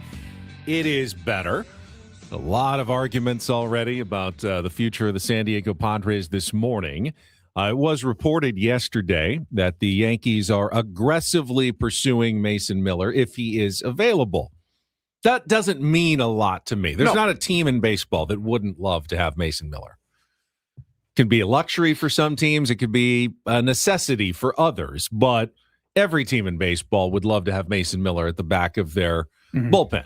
So to say that you would aggressively pursue him costs you nothing to throw that out into the universe. I'd actually prefer that it wasn't out there, to be honest, because drive the price up. You know, like I'd prefer that nobody knew who I was after, right? If you're the Yankees, you don't want people knowing right. If you're on Mason Miller. It's possible that rumor came from the Padres. Right. You don't know where these rumors come from. Very true. Because it does serve the Padres to make it seem as though, a lot of teams are bidding and they're offering a ton. So if you want to come to the table, you better give a pretty awesome offer for Mason Miller. But that was out in the universe yesterday in Major League Baseball. Oh yeah, they were pounding it, man, all day long on MLB Network. They're salivating for it. I'm just curious. It's been a really fun show in my opinion. I've had fun today. It's been a little bit combative and we've been arguing, which but I love. I enjoy it.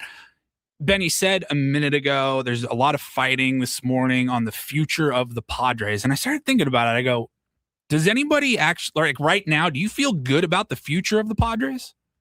Does anybody feel good? I have a lot of concerns we about all the future. knew that at some point they're going to have to, they're going to get older. The players reason I that ask are is under contract. I don't we feel knew like this we was should going be to happen. arguing about the future. I think we should all be on the same page that, like, hey man, these bad contracts are only going to get worse. We don't have a great farm system. Like, I feel like you say we're arguing, but well, it's not a revelation to anybody. We knew that 4 years ago when they signed a lot of these guys that the contracts so would why eventually is it so surprising age. now that we're here? It's not surprising. The question is, how long before you really feel like it gets bad? I thought after 2023 it was over. I mean, they had the team of all teams. They had a terrible season. They had to cut a ton of payroll because of the Major League Baseball told them you were out of compliance in debt service rules. So they had to trade Juan Soto. They had to cut a ton of payroll. It looked like they were in a world of hurt. Yeah, and then they made the dire, playoffs the next 2 years. I don't know that it's as dire right now as it was in 2023. It looked awful for the Padres 3 years ago. You had Leo DeVries. Yeah, you had other prospects as well. You had Marcy and guys that were tradable. Yep. So you were able to kind of fix some of those issues by making trades. I do, and I stand by this statement too. Somebody said if the window's closed, and I just said I don't really believe in windows. I don't think windows exist much when you have. They're a false construct. It's a false construct, and especially if you have ownership that's willing to spend. If you have an ownership group that's willing to spend, the window that I can open a window, close a window, open a window. I can do it every year if I want to. I can open one, I can close one. As a wealthy owner that's committed to winning, the window does not exist. False construct is a great way to put it. That's exactly what it is.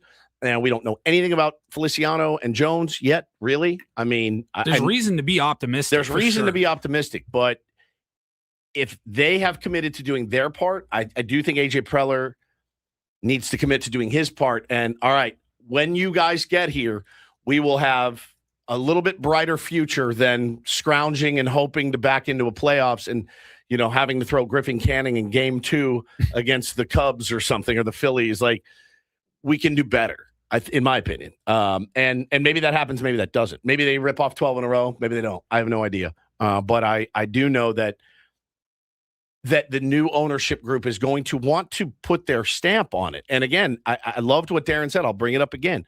I don't think they want to walk in day one and do a fire sale. I don't. So it's going to be, again, a really tough decision for those involved. The walking up to the table, taking all of your money and throwing it on and going, all right, I'll go Ethan Salas for so-and-so and so-and-so to help this year and try to get into the playoffs. Hell, man, maybe it works, but works. Making the playoffs is different than winning a World Series, right? If they make the playoffs this year, it's like, okay, that's cool. I love the playoffs, but is it worth getting bounced in the wild card round for potentially years of your future? And now Ethan's gone, and he's in wherever he is, Philly or New York or whatever. I don't know. I mean, I do know that's not the right answer. I want to share this quote I saw yesterday with you, so let's get to it as part of our MLB Reach Around. They're doing the Reach Around. They're doing the Reach Around.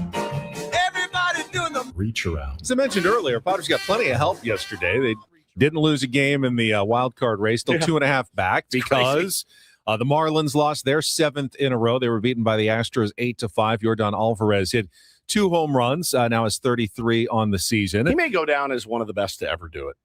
Yordan Alvarez? Yes. Yeah, I mean, he's such a good hitter. If he was healthy, I mean, he is an unbelievable hitter. Be incredible. Late in the night, the Angels came back, won on a walk-off wild pitch, I believe, to beat the Cardinals 3-2. Diamondbacks lost to the A's 5-2 yesterday.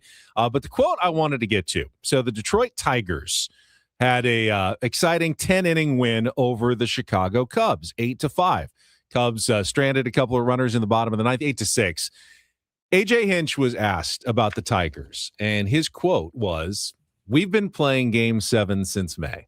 They got off to that slow start, and his philosophy was, we've been basically playing Game 7 since the end of May.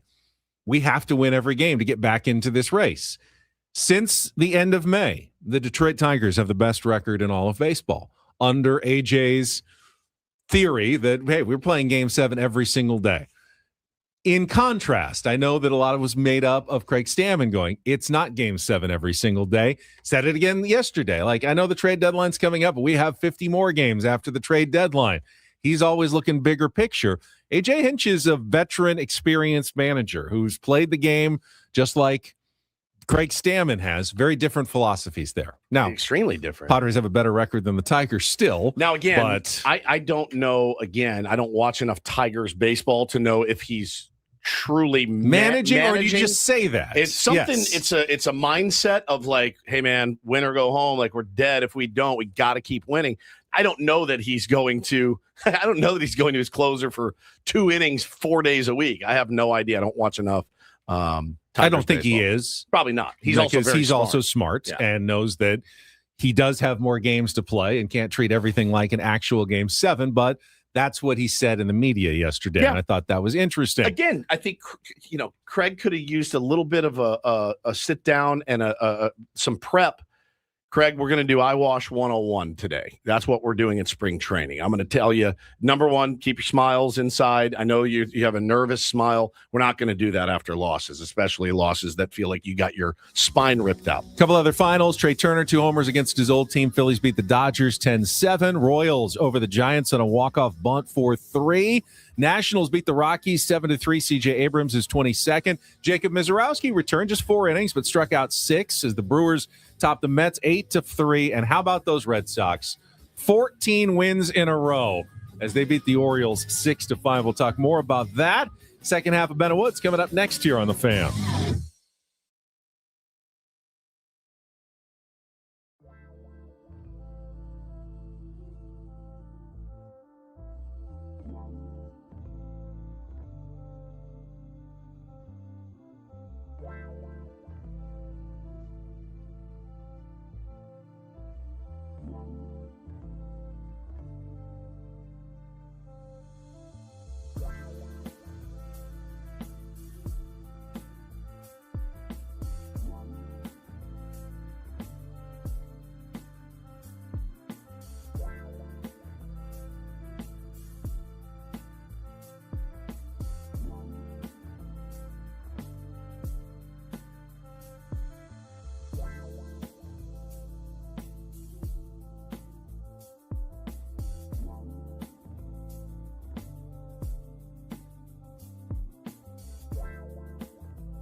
right, we are halfway home on a Tuesday. Ben and Woods 97.3, The Fan. We, as this show, need a big reset like the Padres do. Or let's just go all in and just beat the S out of each other. That's what you're saying. You want the Padres to just beat the S out of each other. I'm saying we just need a reset. I just saw something on Instagram. And it was, I get like baseball, like your Instagram feed is peppered with young women. Mine is peppered with coaching drills and parental advice. And I just saw when there's your kid talking back, bad attitude, raise their voice, try this on them next time. And I said, I'm going to use this on Ben. Ben was raising his voice. I should say, I hear you. We'll talk when you're calm. All right? So from now on, when you get upset and you start screaming at me, I'm just going to say, I hear you. We'll talk when you're calm. I think I would lose my mind. I think I would too. If you'd said that to me when I was, Paulie, I hear you. We'll talk when you're calm. First of all, I'm a very calm person. Yeah, it works on 8-year-olds, maybe, but maybe not. Nothing works on 8-year-olds. It's true.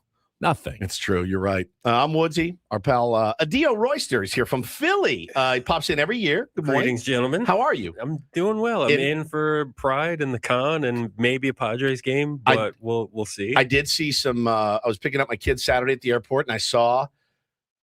I don't want to assume, but I assume that I saw some people that were coming for Comic-Con. Does that make sense to you when I say, "Oh, sure"? I know why you're here. Now they what could just specifically led you down to that Were assumption? they costumed? What was the costume? Yeah. They not yet, but you knew they were about to be.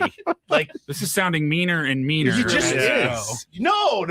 You Don't just bully us nerds. I'm not please. bullying anyone. I'm just saying. I go. Oh, I know why you're here. Comic-Con is now here.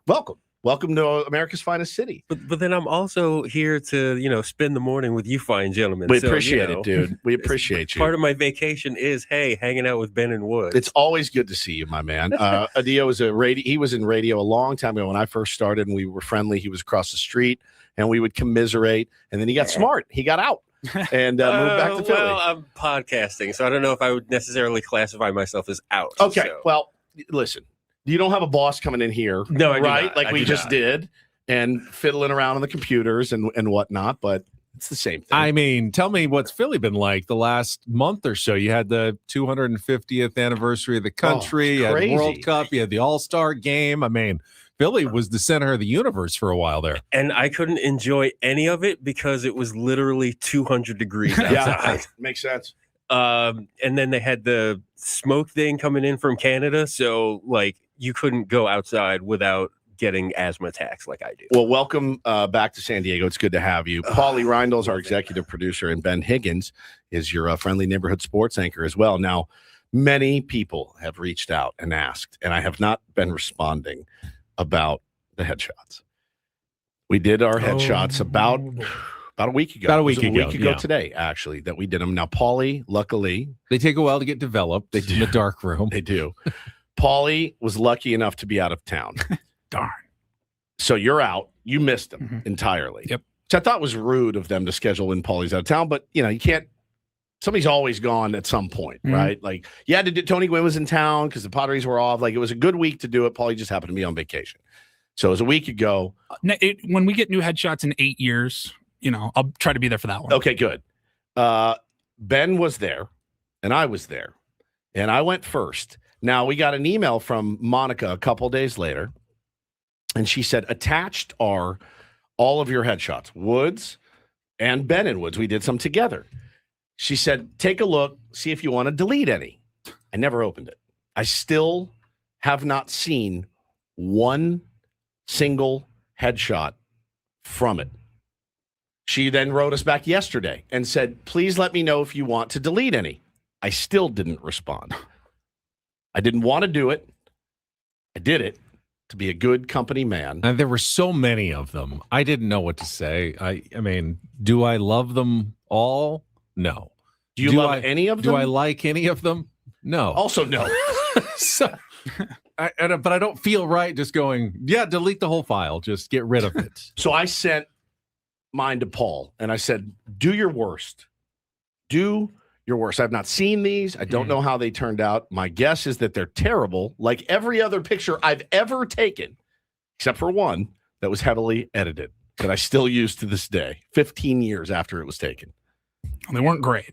I pulled like 5 or 6 of each of yours and like 5 or 6 of you guys together. Right, live reaction. Now, again, we're on the radio. Oh, God. Are you kidding me? That's a mug shot. That's not a headshot. That's a mug shot. Yeah, that's a bit mug shot. It's the hair, too, that makes it a little more mug shotty. Lack of hair, no smile. No smile. No smile. All right, turn to the left. Oh, turn to the right. Oh, my God. What in the world? I'm sick.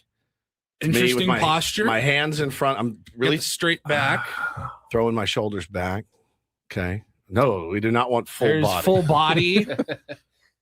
See the little outline there, too, if you look closely. Got the hands crossed in front. Yeah. Oh, God. What in the world? Why are you standing that so looks very like straight? That looks like a mugshot. That's like, sir, turn to your left. Now right. face the camera straight forward. And you're like, can you superimpose the height chart behind me to make it look like? And you know what? I think that's a good look. That's actually not bad. So much. It's terrible. That's not too bad. That's all I pulled from you. Let's see. That last one, you didn't want to smile, like show teeth. You like to the closed smile. I have a lip that covers. It's like I can't smile. I have a thin upper lip. All right. Well, here's a few of you guys. I told you at one point I was thinking about getting lip plumping. That's right. All right. Remember So that? these are the together shots. A lip lift. A lip lift. Yeah, Okay. plumping. Here are some of the together shots. Oh my God! Why are you hooking your hands in your pockets like you're Luke Duke? Oh, me, just a good old boy. Never meaning no harm. Never know where to put my hands. Right. It's my constant struggle on television. I never know where to put my hands. Now he's doing some weird penis ring with his hands right in front of him. So I was constantly, because she took like 150 pictures, and I was constantly moving slightly every single time. So in you don't hopes know that one of them would actually work out. So it was just one hand, connect them, take them apart behind your back. One's on the side, one's in the pockets. Go back one. I have the one where you're looking at him? Yes. I like that one, but he looks like an actual serial killer predator deviant in that. Oh. Oh my I do have a Lord. bit of a sly. Screenshot that. That's the one that has to be tweeted, Molly. That is unbelievable. Wow. You suck so bad. Not the photographers. When you have a subject that is crap, you're not like you can't. I'm not expecting you to make wine out of a turd, right? Like you didn't have a great. And then we had some solo shots of me as well, Paulie. Let me see some of these solo shots. Holy cow, dude! So- What is with your thumb hook? What are you doing? What are you doing? Just trying to look cool? Cool, yeah. Just casual. It's like I have no care Oh my in the world. God! Look at the 4th grade picture. Fine, I'll take my picture in 4th grade. What is that? Oh, I would change the facial expressions. Oh my like, God, Ben! I don't know what the grabbing of the thumb. I kind of grab the thumb, hold on to one What's thumb. with that face? What are you doing? You're you can't stop thumb hooking. You can't stop. You put your left foot out. You put your thumbs in your pockets. And Hey, do you want to give me your? Take the glasses Oh off. my God! Oh, that's weird. That is a weird shot. If you're listening on the radio, just picture The worst thing you've ever seen. There's a nice picture one. of that. That's nice. it's all Took right. the glasses off. Yeah. My sleeves are also a little short, leaving just that hint. polo's 25 years old. No, that's my newest shirt From Costco. Yes, but it is. the sleeves are a little shorter Oh than my my other God. ones, leaving slightly White untanned arms. skin just under the arm. Those were just like 5 or 6 of the ones that I pulled from Ben. This is the. They sent me a whole folder. I don't feel so bad about mine anymore. I don't. I don't feel so bad. Here, do you want to go? Should we just do it? You want to go through all of Ben's Just rip rapid through fire? them. Yes, What? rapid fire. Hold on. Hang on. I gotta get. Okay. You ready? Go. Yes. All right. Bam. Oh my god. Bam. Oh my god. Bam. Oh my god. This is Nice. like one of That's those good. flip books. Yeah. Where Yes. It's like a cartoon. How they used to make you know what? cartoons. I will each say- cell. Yeah. I think you're better without the glasses Yes. for photos. Yes, me Much too. better. Like, Well, I don't know if it's the glare. Part of the problem was, she said if I looked up at all, the glare was coming off my glasses. So she forced me to Look down. tilt my head down, which of course Which does creates not extra help. chins that you don't really So- want in a picture. Frenchie said, I did modeling for a brand called Kind of Fit, Kind of Fat. And posing is so awkward when you don't normally do it. That does describe both of us. 100 kind of We're fit, kind of fit, kind of fat. kind of fat. That's incredible. Paulie, thank your lucky stars. You I'm didn't so have to happy. be there. The hook, I can't get over thumbs, the thumb the hook. thumb in front. On of the what waist. planet did you? This was after I was gone, by the way, because if I had seen it, I would have been like, stop hooking your thumbs. You're not James Dean. What are you doing? I didn't do it in every picture. They just kept moving around to different The, spots. the holding of the this infinity sign in front of your wiener is very weird. It as was. well. No doubt about it. You're unbelievable. These are unbelievable. That's nice. That one's a nice. All right, now we'll go through all of Woods's. You're a nice boy. We don't have to. We do, We kind don't of at have this to. point. We're going to have to just go through Turnabout is fair play. the entire catalog of Woods I look very official Odyssey I look headshots. very annoyed. Very annoyed. They really do look like mugshot photos. Yeah, they do. Hands behind the back. You're just very straight on in a lot of these Yeah, pictures. I was very trying to give straight. a little bit of an angle. There's one, and you turn your shoulder a little bit Kind toward of the fit, camera. kind of fat. Yeah. Oh, I hate these. I'm tucked hate in. You're these. not tucked in on your pictures. Trying to get good posture. You're not Oh, you smiling changed in any of shirts. them. No, I didn't. Oh, you didn't? No. There's a smile. At the Oh end. God. Ew, what is wrong? What is wrong with your mouth? Kill me. I'm sick to my stomach. You're right. Don't smile. Just never smile. I don't. I don't. I see why. Yes, I do not smile. Oh, It's fun. now what are they going to do with those? Just Yeah, those are going out to clients. And if I'm a Photoshop them. client, I'm like, I don't want to buy from these guys. These guys, the creep and the creep and the felon. Am I supposed to use all of these now for like our branding? No. If you do, I'll lose my mind. Is that why they were sent over? I really do have a bad smile. you do. It's so really bad. bad. Stop smiling. We just, please stop It's so doing bad. that. Please stop smiling. Why can't I smile? I don't know. Just don't do it. Stop. Stop smiling. Yeah. It's horrifying. Purple says, "Can you send me that folder? I can bootleg Photoshop you into compromising position." It's Look at that already one. a compromising Hey, position. go You ahead don't and- need to do anything Go ahead to and it. tuck your fat face back more. Hey, give me the Jabba the Hutt look. That's what I want. Thank you. It's horrible. Yeah, Paulie's having a real good time over here. He didn't have to do any of this. I had a great time with this. Man, all right. I hope you guys enjoyed that. We'll tweet them out, I guess. Some of Yeah, them. for people who were not on our YouTube stream, you will probably see some of those at some point. Paulie, Unfortunately, get that picture off. It's the worst.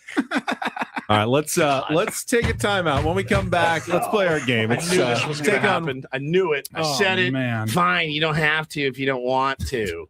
Take on Woods is coming up next. We still have our music, TV, and wild card categories. God, Your I'm- chance to qualify for the getaway to Las Vegas. I'm sweating and I wasn't even there. It's crazy when you look at those pictures and you think multiple women have put their tongue in my mouth. Multiple. Like, it makes no sense to me. No sense. Oh my God. Holy cow, dude. That sucked, babe. I'm sorry. I'm sorry for all of it at this point.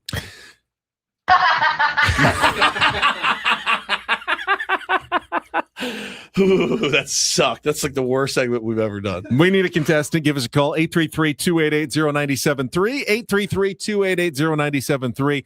Catch Woods while he's thinking about his smile too much and qualify for the trip to Las Vegas. We'll get to that coming up next with Ben and Woods on San Diego's #1 sports station, 97.3 The Fan. First of all, I used to be more kind of fat than kind of fit, and then I found sdfatloss.com. Now I'm a little more kind of fit than kind of fat. If you want to go the same direction and lose up to a pound of fat per day and 10 to 20% of your body weight in just 60 days, SDFatLoss.com can help you with their program that is based on real foods, normal stuff from the grocery store. You can bake it on one of Woods' new baking sheets if you wanted to at home. I ate a lot of chicken, some steak that I did not choke on during my program. You can do it as well, but set the program up the way you like it. They will help you do that every step of the way and make sure the fat keeps coming off. They will always adjust, tweak things if necessary, because they want to make sure that you're seeing the results on the scale. And they do it without any exercise necessary and none of the ongoing and expensive GLP-1 injections that you can't stop taking, or the fat is going to come right back on. And by the way, you're probably losing some muscle as well. So if you're looking for a sustainable weight loss plan, set up your free consultation by going to SDFatLoss.com. Find out how the program works. And right now, summer special, take $200 off the one-time cost of SDFatLoss.com. That's SDFatLoss.com. Results may vary.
Hey player, this is all yours.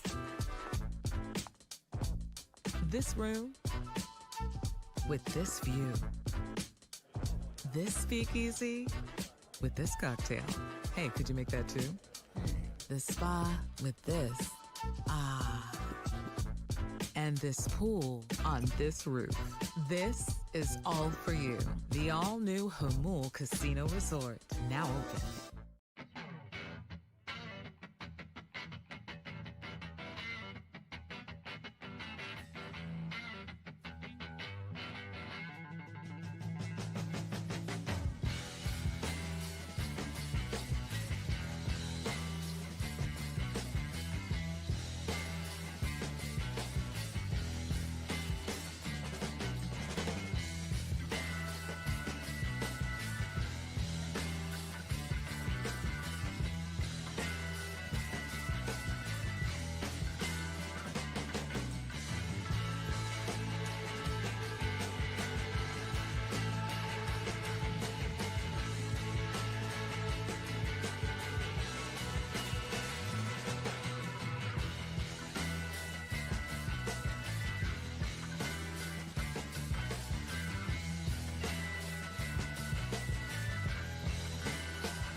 Got Jesse Agler joining us at the bottom of the hour. We'll play some Incorporator, see how things are going in Atlanta. It's late in the morning already. It's practically lunchtime for Jesse. Probably already gone out on his run and everything. Wonder what he had for lunch. Might be having it after our interview. It's true. It's like 11:23 there. So we'll get to Jesse in just a couple of minutes. But before that, it's time to play our game. Let's get to some Take on Woods.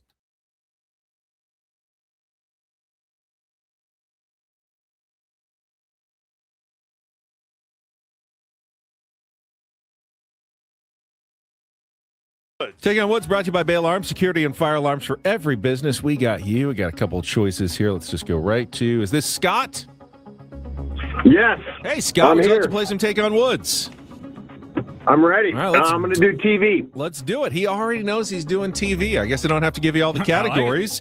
Our TV category, I think, is a tough one today. It's called Angels Among Us TV series that revolved around angels. If you can beat or tie Woods, and I think he'll struggle with this one too, you will qualify for our grand prize monthly drawing, a 2-night stay at the Fontainebleau Las Vegas, and a $150 food and beverage credit. Check out their Oasis Pool Deck 6-acre pool experience. Book your stay at FontainebleauLasVegas.com. So 5 questions, 60 seconds. Pass if you don't know one, and of course, our first question is the 2-second TV theme song. You got to identify the show based on the short clip of the TV theme song. And again, all about angels. Angels Among Us. See how you do on this one. Scott, are you ready to play? Ready. All right. 60 seconds on the clock. Your time begins when Paul plays our TV theme song. Good luck, Scott. Let's take on Woods. I tell you, I'll walk with you.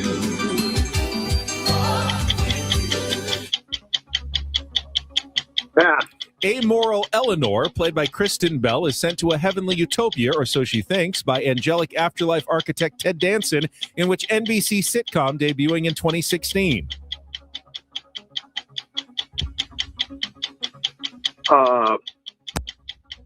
Don't know. Pass. Michael Landon followed up Little House on the Prairie, with which 1980s NBC drama in which he played an angel sent to help people as he wandered the earth.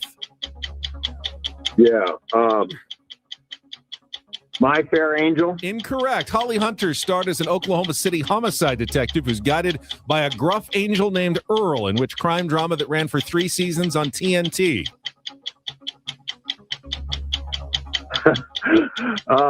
Pass. Which 2000 CBS TV series starred Amber Tamblyn as a teen who speaks to God and is given tasks to perform on Earth? Wow, we were so confident on the TV category and went 0-4. Stay on the line, Scott, because you never know. I don't know that this may be our first ever scoreless game. I will wait and give the answers after Woods comes in. Oh, wow. Woods, we got a tough one today. The TV category. It's called Angels Among Us. Right. Good luck. Let's put 60 seconds back on the clock. Your time begins when Paul plays our TV theme song. Good luck, Woods. Let's take on Scott. I tell you, I'll walk with you.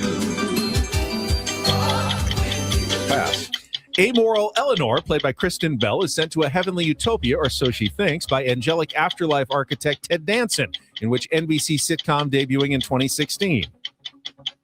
Pass. Michael Landon followed up Little House on the Prairie, with which 1980s NBC drama in which he played an angel sent to help people as he wandered the earth. I know it. Oh, God.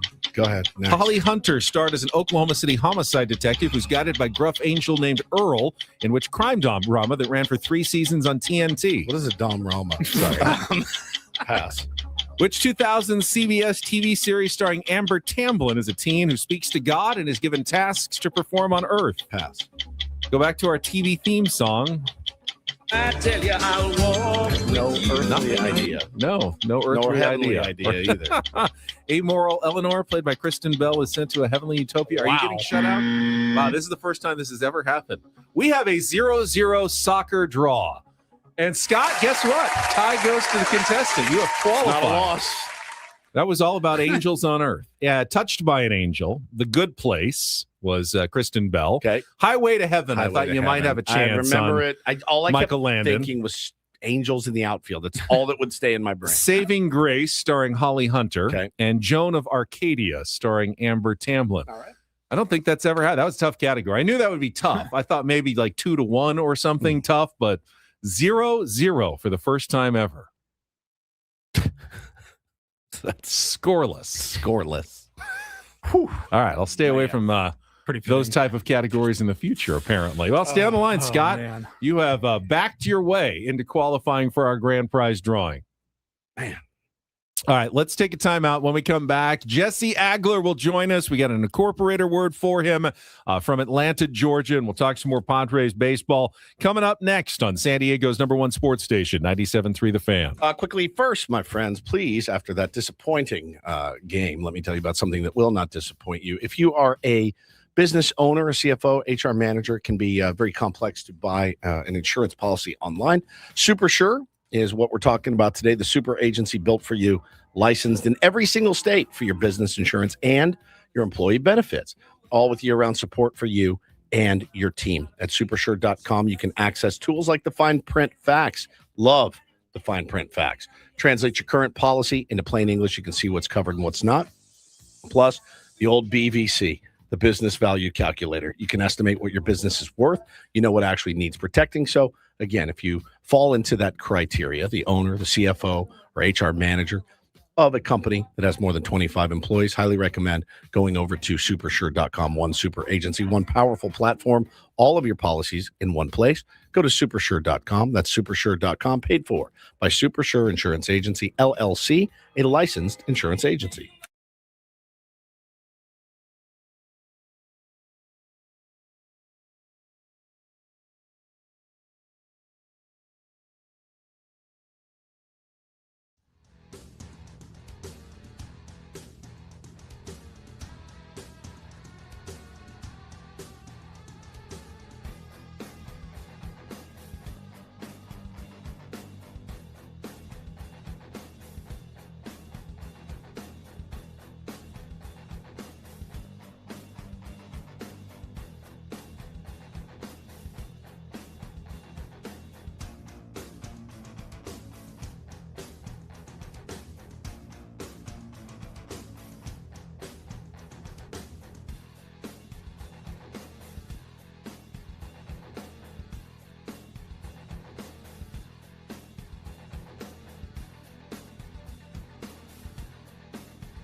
He just here. I'll show you a little. Just a little. Please don't. Just a little bit. What hurts on you? Nothing at all. A little bit. Nothing. Now, So let's say whatever you're about to touch is the only thing. Let's say It's gonna hurt. Right? All right, yeah. Okay. Pretend your knee hurts. Pretend your knee. It's going to in a second. Right here.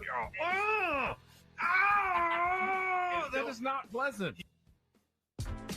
Hey, player, this is all yours. This room with this view. This speakeasy with this cocktail. Hey, could you make that too? The spa with this. Ah. And this pool on this roof. This is all for you. The all-new Hamul Casino Resort, now open.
Through the Fan is brought to you by GL Pools, the swimming pool experts trusted by thousands of San Diegans for 20 years.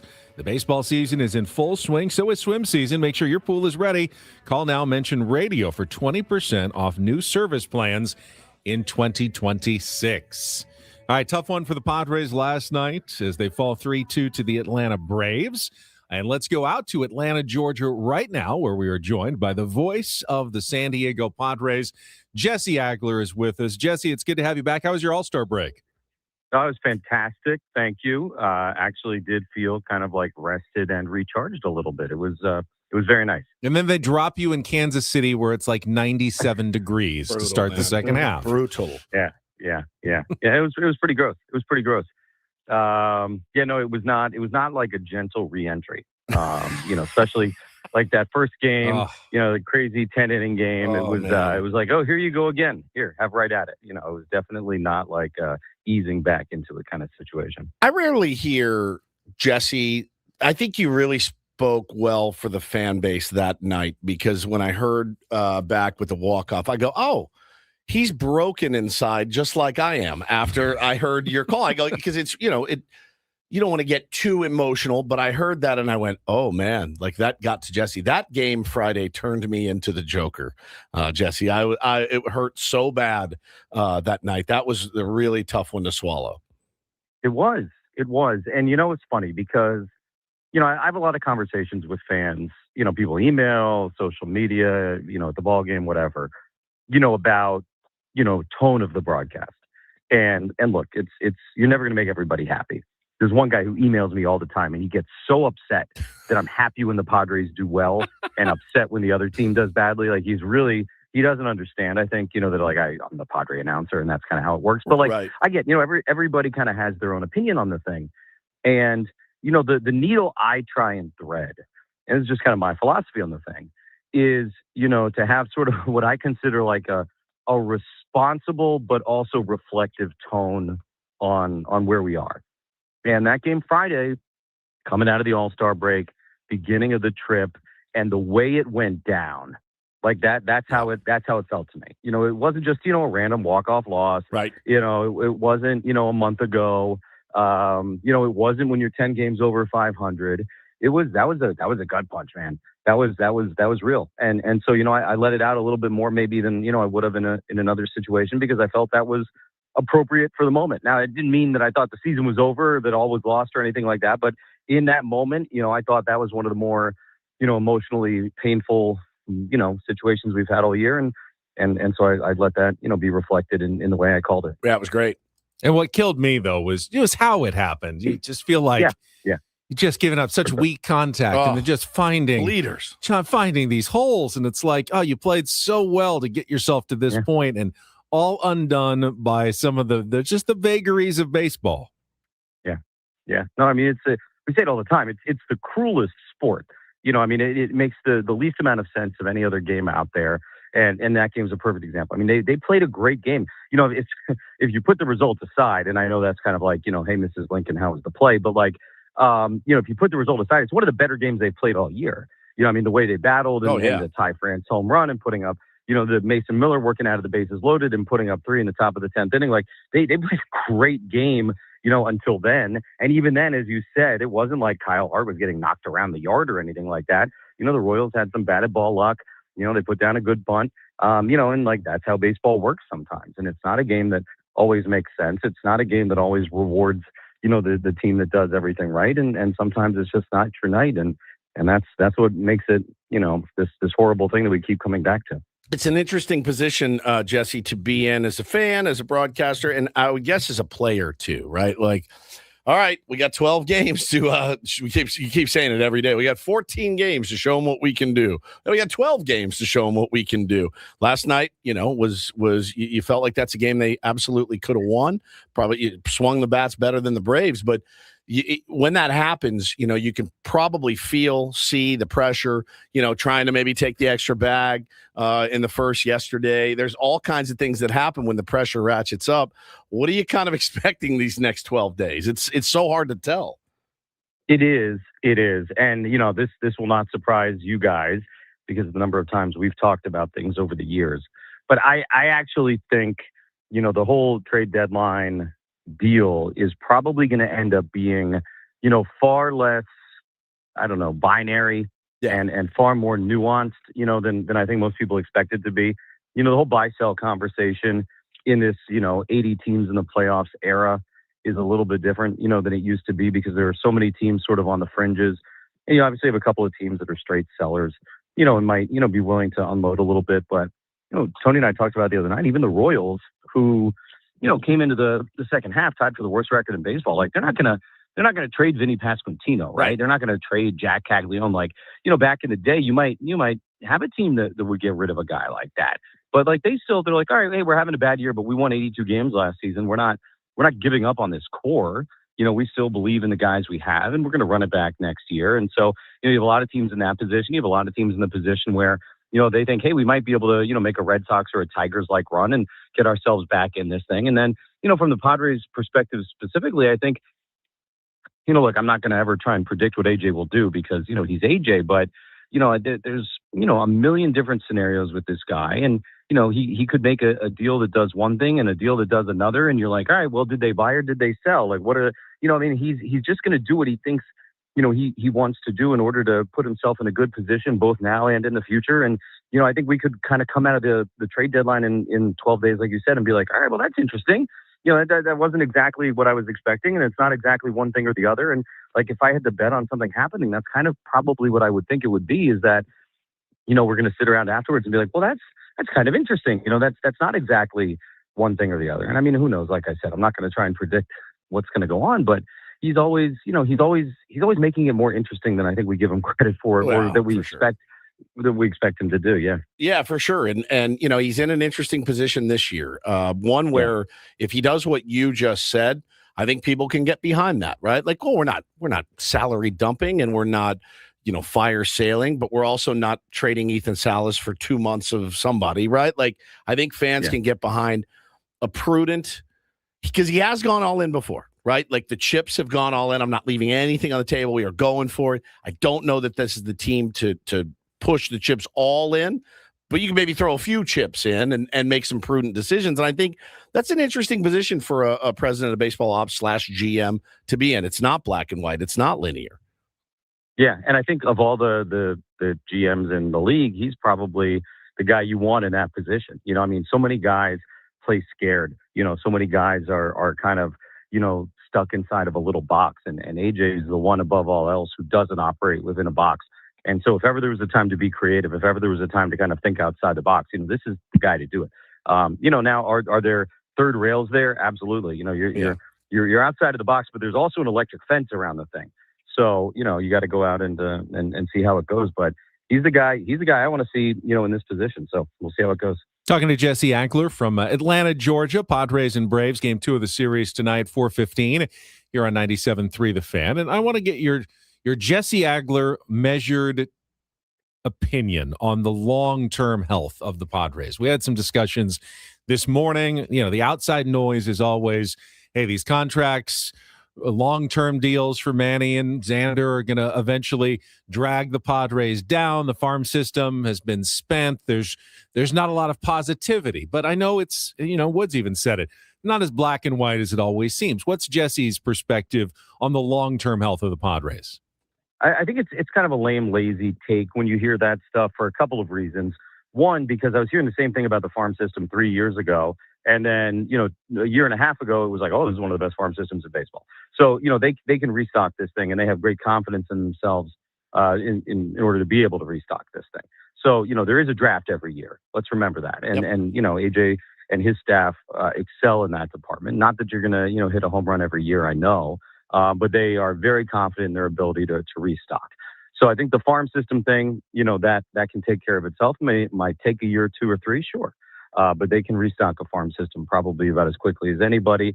They're very good at doing that. So, yeah, did they, quote unquote, deplete those resources to make some moves? Sure. But that's kind of how the game is played. And they play it aggressively. That's fine by me. As far as the contracts and everything, we don't have enough information to say that. Is there going to be a salary cap? Like, what's going to happen with this lockout? We don't know what the economics of this game are going to look like. Furthermore, what's the ownership situation going to look like? We don't even know that. That's still a little bit kind of, undecided right now. We obviously know the direction it sounds and looks like it's heading in, but what's the spending situation going to look like there? We haven't really heard or known anything about that, but obviously with new ownership that's been vetted, very seriously by the current group that's in charge, you certainly get the sense that it's going to be, an aggressive kind of optimistic spending situation, which would lead you to believe that you're not going to be particularly weighed down by these things. And then third of all, you're talking 6, 7, 8 years down the line, right? The economics of the game then, again, are unknown. Whether there's a salary cap or not, maybe $35 million a year isn't that big of a deal in 8 years, right? You think back to 8 years ago, what was the average, contract for a star player? Very different than what it is now. And so the numbers, they change all the time. And so, I think just to say, they'll never be able to survive, economically with these contracts, down the line. It's like, well, you don't have a crystal ball. You don't know what the sport is going to look like then, especially right now with sort of the labor situation as what it is. So it feels to me it's kind of like a lazy national take that people say because they've sort of been trained over the course of history to be like, a quote unquote small market team can't do these things. The Padres have shown they can do it. The Padre fans have shown up.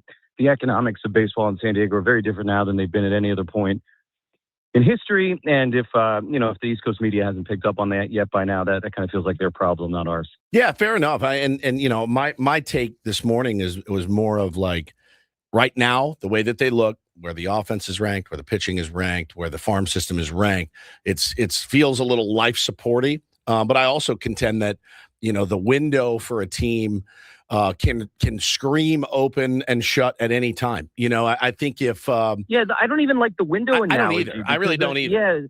Yeah, because let's say Jackson's having a down year, Manny and Fernando are having weird years. That doesn't mean that next year they can't all have MVP type seasons. That's right. it doesn't shut on them, right? They're Yeah. having weird years. Yeah. And next year they could all be great. And then it's like, oh, the window's open again. Like, windows open and shut, I guess. But like, yeah, it's the window thing. When we generally use that in the baseball conversation, it sounds kind of permanent or semi-permanent. And that's not really how it actually works. And it does, right? Yeah, and like there are. I don't look around baseball and go, "Oh, their window is screaming shut." I mean, I think they say the same thing about the Phillies sometimes, and it's Right. with the teams with the older superstars, and I think it's fair to say, but they've got money. They can spend money. Dave Dombrowski will go out and get players if he needs to get players. They've proven that they can. So, but I the prudent is really the word that sticks out in my mind right now for the San Diego Padres and kind of what they have to do, barring a miracle moving forward. Because as they spent yesterday, East Coast, right, talking about on MLB Network what the Padres need to do and blah blah. They actually didn't bring up for once.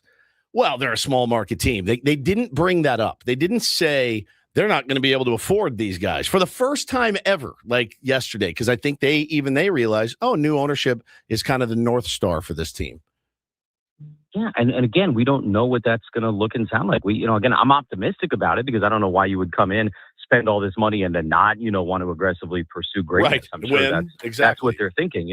So, I feel very good about all of that. And again, that's an unknown variable. The CBA is an unknown variable. There's a lot of unknown variables that are out there. So to have any kind of like hard take about it, is feels silly at this point. Like there's just, there's almost no way you can do that with any sort of intellectual honesty.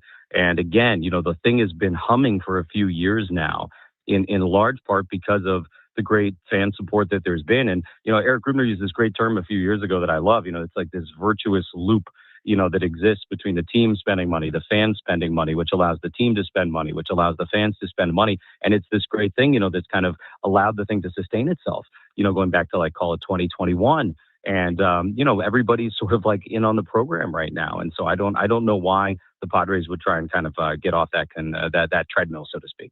All right, the second half of the season, Jesse, is crunch time for the Incorporators. We're getting late in the alphabet. So we will set you up for tonight's game with the letter P. Paulie, give us the word. Popinjay. Popinjay. Popinjay. Jesse? Popinjay. A popinjay is an old-fashioned, often derogatory term for a vain, pretentious, or conceited person who chatters boastfully and is excessively concerned with their appearance. Oh, wow. A popinjay. Ben Higgins is a popinjay. I wouldn't say that I'm a popinjay. You spend a lot of time in front of the mirror, do you? Yes. Makeup and all. Preening. I do actually have to spend quite a bit of time in front of the mirror. I do like to be right on the radio. The old-timey insults. Yes, we do. You crumb creep. You crumb creep coward. Popinjay. Jesse, you're heading to your hometown this weekend. Anything you're looking forward to in Miami? I'm going to see my buddy and his sons are going to come to the game on Saturday. I try and limit it to like, one person every year at this point. It becomes overwhelming. So he's bringing his twins to the game on Saturday. How does that work? You just don't respond to the the other people that ask you for tickets. He's already slotted them in for 2031. I've got you in for 2031. Oh my God. No answering the phone, no returning texts. And, that's it. Sorry. Genius. It'll be all right. Wish I had it in me, Jesse. I wish I did. Thank you, brother. Appreciate you. Not a nice person. I disagree, Jesse. He sent us a nice congratulatory text on our Oh, extension. yeah. Congratulations. Thank I'm you. so sorry. That should have been the first thing out of my mouth. You Also, already sent the text. We're good. Yeah, you already sent it. You also missed my birthday on Sunday. No big deal. No That's big fine. I I'll had no forget idea that. when your birthday was. Go ahead and throw it in the old Sunday? iPhone. Yeah, it was on Sunday. Yeah. Yep. Thank you. What day was that? July what? 19th. 19th. July 19th. Okay, I'll stick it in now. Yes. Hey, congratulations, guys. Thank you, man. That's excellent news. Couldn't have done it without you, man. For Jesse real. Agler, the Thank you, voice Jesse. of the Padres on our SDCCU fan hotline. It's not big bank banking. It is better. And this hour, I'm Ben Woods, brought to you by David P. Shapiro, criminal defense attorneys, helping good people regain control of their future when charged with a crime since 2010. Visit davidpshapirolaw.com. How do you spell Popinjay? Popinjay. Okay. Just like it sounds. Popinjay. I've never heard that word before. It's an adjective. Yeah. Wait, Like no. It's yeah. Similar to Popinjay. like a peacock, like a Yeah. Would you call a peacock? Isn't a peacock a peacock? A peacock's a peacock. That's, you preen like a peacock. Right. But a popinjay is Also, you chatter boastfully as It's well. a noun. Yes. Okay. Someone's very self-centered and Popinjay-ish. absorbed. That's different than smug. There's probably some smugness involved in being a popinjay. That is a very popinjay-like laugh right there. Very popinjay-ish. All right, we will come back. Paulie's got some Reindl Report headlines. Got 1 hour to go. Broadcasting live from our Bill House studios. We know how. It's Ben and Woods on 97.3 The Fan.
Final hour of Ben and Woods here on a Tuesday.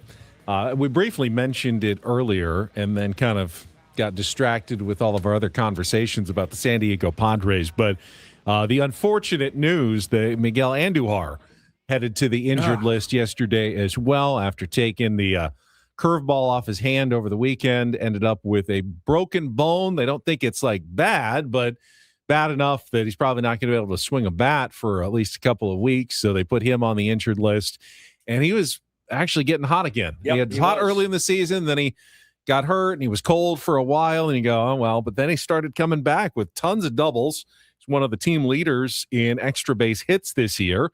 Not something that this team can really afford at this moment is to lose a productive bat in the lineup. No, I mean, not even a little bit. And again, you called up Rodolfo Duran. Right, which, he has been ice cold right before he got sent down. He had not been hitting. The only thing that does is you can safely use Luis Campusano as a designated hitter, knowing you've got a backup catcher in that situation. So that does seem like the Padres will be more aggressive.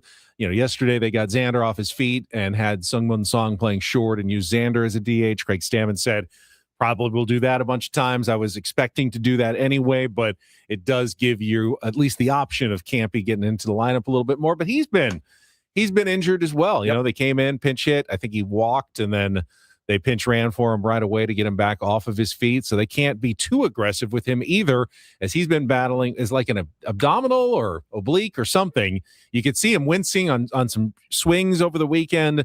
Just injuries have been not that other teams aren't going through them, but it just seems like the Padres keep getting hit by injuries at the wrong times to guys when they can't really afford to lose more players. Yeah, if you're really, trying to turn this thing around, you need healthy bodies, man, and you need guys that can come up and contribute as well. And I'd rather have the lineup with Andujar in it and Campusano behind the dish than the lineup with Andujar out of it, Duran or Fermin behind the dish, and then you try to figure out your designated hitter spot with the guy that you just need to give a break to. I thought Sung-Moon Song played really well at short.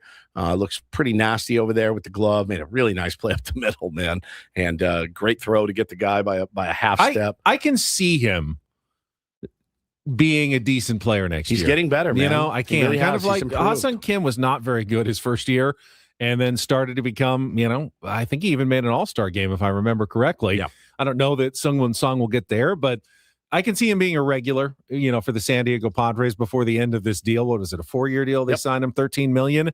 You got to be patient sometimes with guys. We are in a instant gratification as sports fans. We want to see guys, hey, you signed him, I want to produce right away. Sure. It doesn't always work that way. And, I think Annie Halbrun sat down with him for a long conversation and talked about that thing, like everything is different. Everything is an adjustment coming over from Korea. One of the things you don't think about a lot is travel. Korea is the entire country is about what, like half the size of California? Right. I mean, even your longest road trip is just a couple of hours by train. And maybe you get on a plane like once in a blue moon. You're constantly flying back and forth across the country in Major League Baseball. It's just a very different lifestyle that you need to adjust to. Pitching's different. He said I when I came over here, I thought it would be just the hitting, and I was preparing myself to adjust to the nastiest pitching of all time. He goes, everything's different. The ground balls are different. They're harder. They spin more. Like it's a whole thing, man. It's why this is the best level that you can get to. So, somebody said the Seoul to Busan is driving from San Diego to Phoenix. There you go. And now that's probably their longest trip. Yeah. Does it get like 98 degrees, 105 on the field? I think it's pretty hot over there. Yeah. So it's a grind of a season. We all know that, but he looked really nice last night, but they're going to need contributions from every single person right now. And they're very thin pitching wise, especially. All right, we'll get to some more Padres talk coming up later this hour. Right now, though, Paulie's got some headlines for us. It's the Reindl Report. And get things started here with our today's edition of the Reindl Report. Now tuned into the greatest. Welcome to the Reindl Report with Paul Reindl. Hey guys, it's Paul here. Hi, Paul. All right. 2 stories from the world of sports that we haven't gotten to yet. We'll start off in Major League Baseball. And 1 story that you didn't know you needed. Are you laughing, biatch? It's the Reindl Report. Hey Paul, how you doing? Okay, how are you? I'm good. How are you doing today? Okay, how are you? On 97.3 The Fan. Are you ready to bless the mood? I need some help, please. That was good. Can I get a oh yeah? Oh yeah. All right. I'm good. I How saw are you? Paulie put those pictures up on Instagram. So. R.I.P. R.I.P. to your mentions. I'm going to not read the comments. It's just horrific. I wouldn't. I'm going to read the comments. Maybe we need a makeover day. Ben and Woods makeover. I'm here for it. Not sure what you can do. You got to have something to work with before you can make it That's over. true. but It's we'll true. think You can about it. always improve, though. You True. know? Like, I'm a big fan of improvement. These are horrible. Paulie. Let's get started. We'll get started in Major League Baseball. Very interesting scene in Seattle last night. I don't Yes. think we got to this this could have been a Don't Do This. Could have been in the MLB reach around, but we were short on time. Talking about the Reds and the Mariners last night, and there was a play where a ball was hit up the middle, a 4-hopper, one of those high bouncing balls, and guys are making a play for it right up the middle behind second base when the infielder ran into longtime umpire Bill Miller. He was trying to jump out of the way of the ball. It happens. The ball sometimes gets hit. They try to jump out of the way as best they can. I don't know how old Bill Miller is. He's Actually, older. he was in the right spot. That he was where he needed to be, in the position he needed to be. It happens. It's happened a million times. How many times have you seen the home plate ump wear one off the shinny that prevents the guy from third from scoring? You're like, oh. How many times have you seen the ball hit the bag and bounce? It sucks when it happens, but it does happen. You don't scream at the bag. You start kicking it. Stupid idiot. Caleb Ferguson, pitcher for the Reds, who was on the mound at the time, lost his mind. Now his team because also the ball, down 7-0 at the time. Down 7-0. This ball bounces off Bill Miller, and the potential play was ruined. And he lost his mind. John Boy not going to need to do a whole lot of work on the lip reading for this one, because it's very clear to see that on the camera you can see Ferguson What mouthing. does he say, Ben? Something to the effect of, you're a fat something. It's impolite. Yeah, he said, effing fat ass, get out of the way, you fat MFer. Like staring directly at him. Not into his glove. I thought it was interesting. Bill Miller, like the camera cut back to him and he just kind of took it. I don't know if he felt bad that he impacted the play or thought maybe, dang it, that's my fault. You're right. I'm sorry. Like I would have thought you get tossed for that. Looking an umpire right in the face. Bro, we have seen guys tossed for infinitely less You than that. can, as an umpire, you can turn off your ears. You saw in the John Boy video of the Padres dugout yelling at the umpire the other day, turn off your ears. You don't have to listen to everything everybody says all the time. Maybe he turned off his ears for a second. He looked him dead in the eye and said, get out of the effing way, you fat MFer. And he let him stay in the game. Now, here's what Bill Miller did. He goes, he gave it the messy. Oh, okay. All right. I'll remember that. That's going in he is the crew chief. I was gonna say, by you the said way. he was the crew chief He is the for that crew series. chief. So But he's you like, can't let that impact decisions going forward. He's only human That would be being. That would be unprofessional to do so. You're not going to get any, if there's anything on the fringe, you're not getting that. Really bonehead decision by Caleb. So I Ferguson. looked it up. Bill Miller is not one of the 7 veteran umpires who are retiring at the end of the season. Did you see the story? C.B. Buckner, Laz Diaz, Brian O'Nora, Lance Barksdale, Marvin Hudson, Tony Randazzo, and Andy Fletcher have all agreed to buyouts, and this will be their last season in Major League Baseball. Yep. These are the older umpires who ABS, they have not adjusted as well to the new ABS system. And they just decided, you know what, maybe it's time for me to get out of the game. So you're going to have less older veteran umpires, more younger umpires going forward. I have noticed, I don't know if you guys have as well, the home plate umps have gotten better even through this season. Sure. Their calls are pretty spot on, at least compared to the beginning of the year. Like, there's not that much challengeable stuff anymore. They have locked in on the ABS zone, and they call it the way Major League Baseball wants them to call it. Yeah, sure, they miss one here or there, a little bit. Everyone does, but I would say much less than at the beginning of the season. I couldn't believe he didn't get run for that. Yeah. I really cannot. Shocking. Again, he didn't hide it. He right to his face. Get out of the way, you fat MFer. That's also, you're fat shaming somebody. I was gonna say there's so many different levels to it. Like, he could have come off the mound and be like, "Damn it, dude! Yeah, come on, bro, get out of the way," and been super pissed. Sure. The way he did it, like it's personal, man. Like personal. that was a little over the top, I thought. I'm intense. Down 7-0. Former Dodger, by the way, Caleb Ferguson. That's how they make them. Yeah. That's a good transition, actually. We'll segue. We'll keep it here in Major League Baseball because do you like podcasts out there? Sometimes. ESPN announced a new podcast yesterday. Got a press release right here. It's a six-part investigative podcast from the 30 for 30 podcast line. And ESPN is going to premiere next Tuesday. It's hosted by Tisha Thompson, and it is titled The Betrayal of Shohei Ohtani. It's a 6-part series, and it's going to chronicle the entire gambling scandal as we know it between Ippei Mizuhara and everybody else that was involved or not involved or had everything that they knew was going on or didn't know that was happening. Will you listen? I am curious as to if they could really dig deep into make it make sense. I believe she is the one that had the original scoop. The reporter that's hosting this, she was like, she got the original tip that, hey, massive amounts of money have been transferred from Ohtani's account. What's turning me off is the title. You might have gotten me to watch it had you duped me. I don't need a PR piece glazing Shohei Ohtani as the 100% innocent man. I'm glad you brought that up. If you wanted to get me, you could have said, you could have titillated me with something to let me believe that I was going to hear something that I haven't seen already. I thought the exact same thing. All the ESPN talking heads like, this is going to be great. You got to listen to this. Is Shohei Ohtani participating in it? I don't believe he is. That's what I would be surprised if he was. But I thought the same exact thing. Sure, he wants it to go away. When I saw this, I was like, here we go. Right. Like, finally, somebody's going to hold this clown's feet to the fire on this.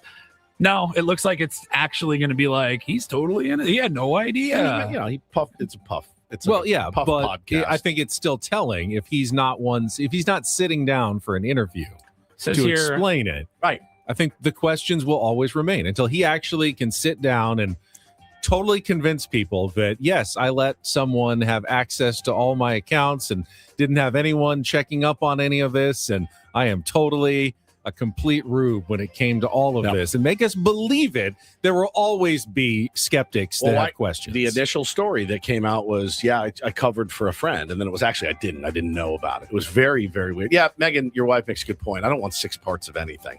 Yeah, I'm with you there. I'm with you. I'd agree with that. I'll probably listen to a little bit. So it says here, Maybe it'll help me. it just says digs deeper into the extraordinary story behind the headlines, revealing new details about Ippei's childhood and background. Audio from the only interview that he gave. They talked with Matt Boyer, who's been very public throughout this whole process with his role in the situation. It says they have an exclusive with the IRS agent that reviewed the bank transfers. So, I mean, there could be some interesting stuff. It starts next Tuesday. It's a 6-part series. The episodes are titled The Letter O, The Interview, Baseball Boy, The Bookie, The Feds, and Footnote. Okay. So there you go. I might listen a little. I'm a glutton for punishment. We'll get some headlines out of it for sure. Oh, yeah. And then finally, we will wrap it up with a story that has really taken over the internet over the last week or so. Have you guys heard about Jimothy? No. I have not heard of Jimothy. Jimothy is a raccoon that lives in the Seattle area, I believe in Ballard in the Seattle area. And this raccoon has gone completely viral all over, like every local news channel has talked about it. I live on the internet. Because Jimothy, as just named by some random person on the internet, said it kind of looks like a Jimothy. It's a raccoon that suffers from short spine syndrome. Oh, that's a tongueful. Mouthful. Short spine syndrome. Raccoon suffers from short spine syndrome, and it gives him a very awkward look, and the way he walks looks very weird. He does not look like a raccoon. You can see it here on the screen. I'm showing a few videos for our YouTube audience. There's nothing wrong with him other than he just looks very weird. He's got the short spine syndrome, and the internet has just fallen in love with Jimothy. What's the opposite of falling in love with? Because that's what I'm doing with Jimothy right now. That's freaked me out to no Here's end. another one. Yeah, I don't remember my raccoon scene back at my old place when, oh my when God, the kids yeah. were little. I'd look up and be like, babe, there's 14 raccoons opening our dog food in the backyard, and they scared me to death, dude. It's a little weird. I can see how people also think he's cute. A lot of people are saying, hey, with all the oh my God virality going on with Jimothy here, people are like, hey, please, nobody do anything stupid. Nobody, Right. Please, nobody try to catch this guy or anything Let like that. Experts have said, by all accounts, however you can tell if a raccoon is healthy, they said he's probably healthy. He's got a deformity. He's, what is that? Kind of fit, kind of fat. Yeah, he's like us. I just hope the other raccoons didn't make fun of him. I mean, he can't. Sure they he did. Can't help it. You see in every video, he's by himself. He is. Yeah. I saw one. I saw one as the family and everything. I saw like one with a video with him and little baby raccoons that didn't have short spine syndrome. But Jimothy has. So wonder who came up with Jimothy. Sounds like David Spade. Jim, the Gymster. Jimothy. All it says here is the raccoon picked up the name Jimothy because someone said, I don't know, he just looked like a Jimothy. No, he looks like a Jimothy. That guy does. He looks like a. When you tuck your thumbs in your pocket, you look like a Jimothy. Yeah.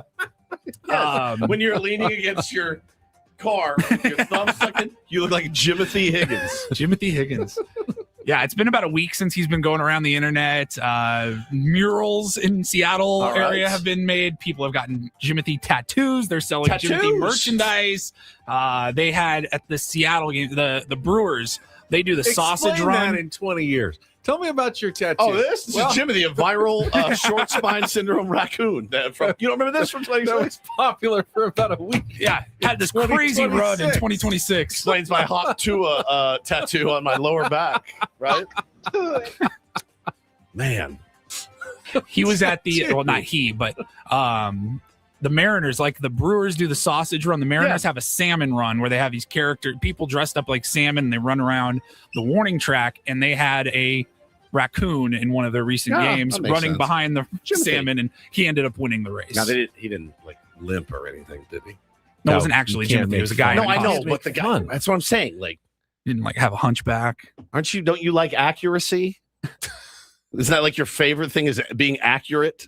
We want Jimothy, the ideal version of Jimothy. All right, fine. Jimothy as he runs in his dreams. In his dreams, yes. Okay, fine by me. What would you do if you looked out your window or whatever, you saw that guy? I would storming around your front yard. I would scream. Like I would scream. Not like, I would go, Like I would scream. If I saw that thing in my backyard, I would scream. Thank you, Paulie. Speaking of Paulie, he sent a text during the game last night about an observation he made. I've seen some people in the chat talking about it as well. I would like to bring it up. I literally have no idea what you're even talking about. Me either. I will remind you what you sent us last night when we come back with Bennett Woods on San Diego's #1 sports station, 97.3 The Fan. But now one of my favorite topics, other than Jimothy, to talk about is eco water, right? So listen, very few people come to my home, but when they do, I want them to have the best of everything. And most of the kids in the neighborhood come over, and they'll even remark how good our water tastes in comparison to theirs. Funny story. We have an ice maker that we use. We pour eco water in. We also have the ice maker, our regular one. The difference that you can taste, it's different lines. It's staggering. Like the staggering taste in the difference of ice lets us know, man, we are definitely making the right decision. You would too if you got the eco water system put in your home. Their customer service is legendary. Their products are the gold standard. They take the time to customize the system perfectly for your home, and their professional installation team is second to none. They will treat you your family, your friends like their own. Don't gamble with the fly-by-night operations. Ditch the big, heavy water bottles, guys. Invest in the master craftsmen who've been doing this right for a century. Call 760-350-3338. That's 760-350-3338. Or go to ecowatersocal.com. Let them know Woodsy sent you. Not everything in life should be hard, especially your water. Keep it soft since 1925.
He just here. I'll show you a little. Just a little. Please don't. Just a little bit. What hurts on you? Nothing at all. A little bit. Nothing. Now, So let's say whatever you're about to touch is the only thing. Let's say It's gonna hurt. Right? All right, yeah. Okay. Pretend your knee hurts. Pretend your knee. It's going to in a second. Right here.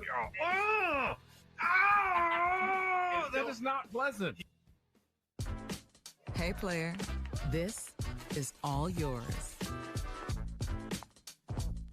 This room with this view. This speakeasy with this cocktail. Hey, could you make that too? The spa with this. Ah. And this pool on this roof. This is all for you. The all-new Hamul Casino Resort, now open.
Sour Woods brought to you by David P. Shapiro, criminal defense attorneys, helping good people regain control of their future when charged with a crime since 2010.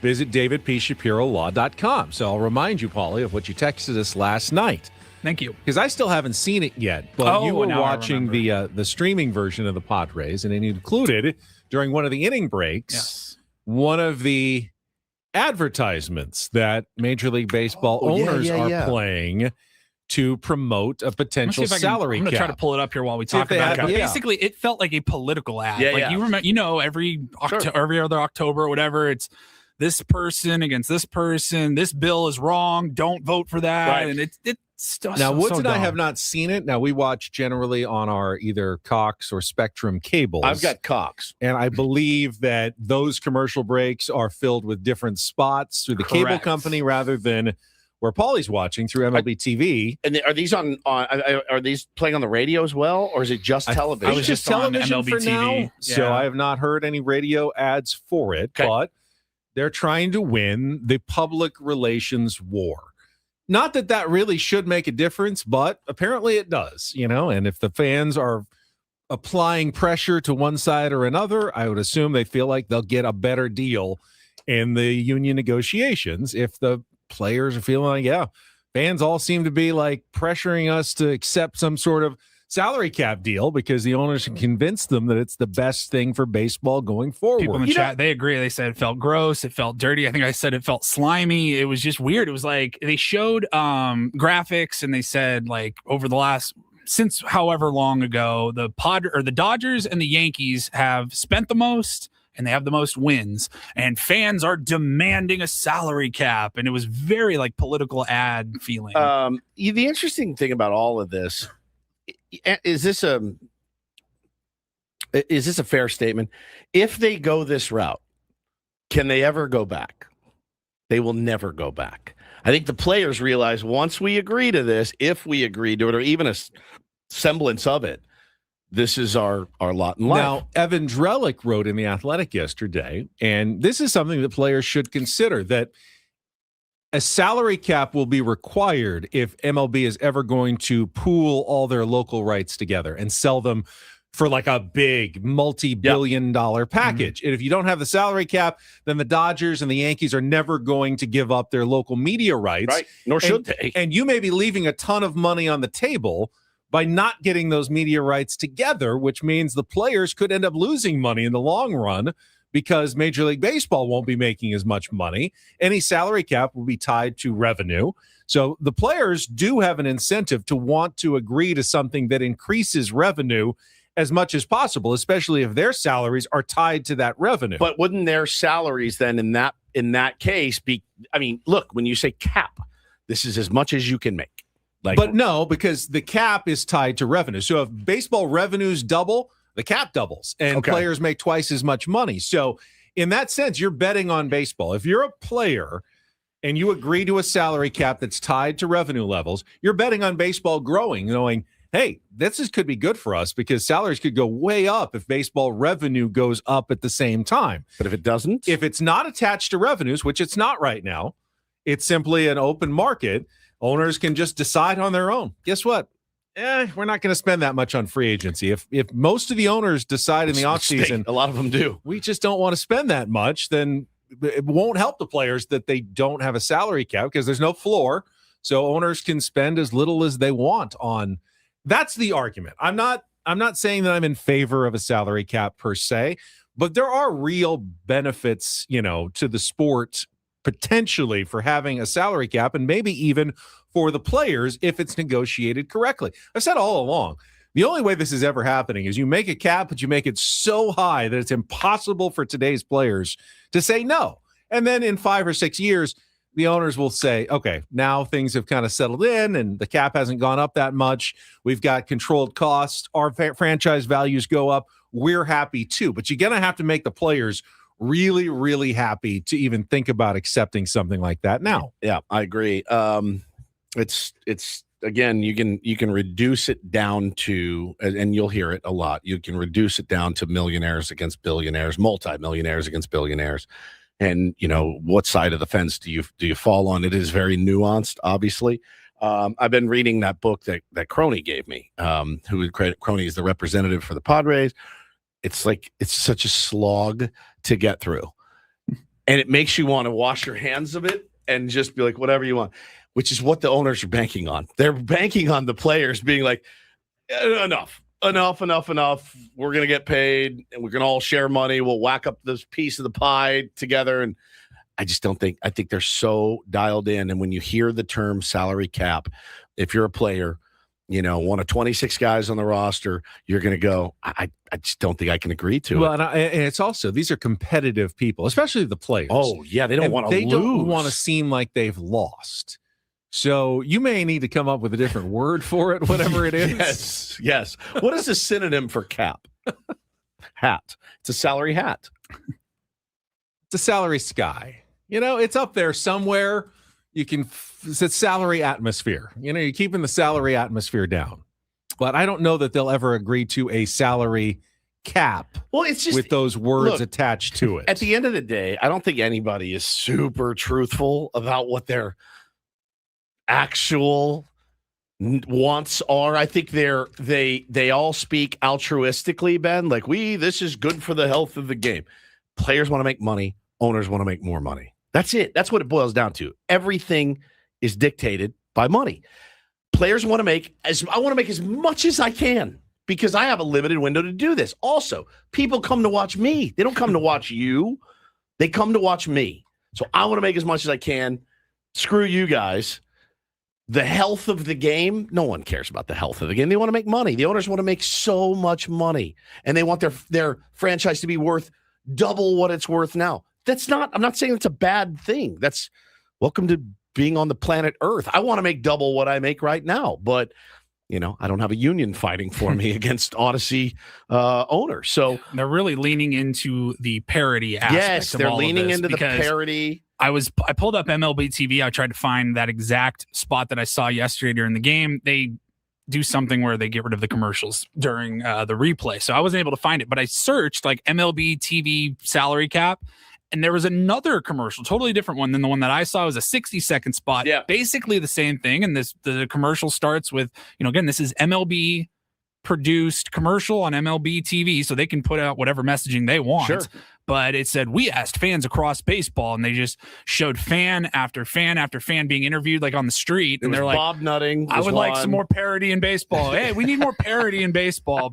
Parity in baseball. Hey, there's only 2 teams spending money. We need more parity in baseball. They just played clip after clip after clip. Yeah. And as we sit here this morning, the team with the very best record in all of baseball the Brewers is the Milwaukee Brewers, with one of the lowest payrolls in the league. At 63-37, they passed the Dodgers last night for the best record in all of baseball. And a big shipment of de-juiced balls is now being sent to Milwaukee. So no, not necessarily, because if you're the owners, if you're the players, what do you want? Yeah, you want a Milwaukee Rays World Series. Oh, if you're the players. If you're the players. And if you're the owners, you want a Yankees-Dodgers World Series. Here we go again. To make your point. Listen to this. This is the heart and soul of the baseball fan in America.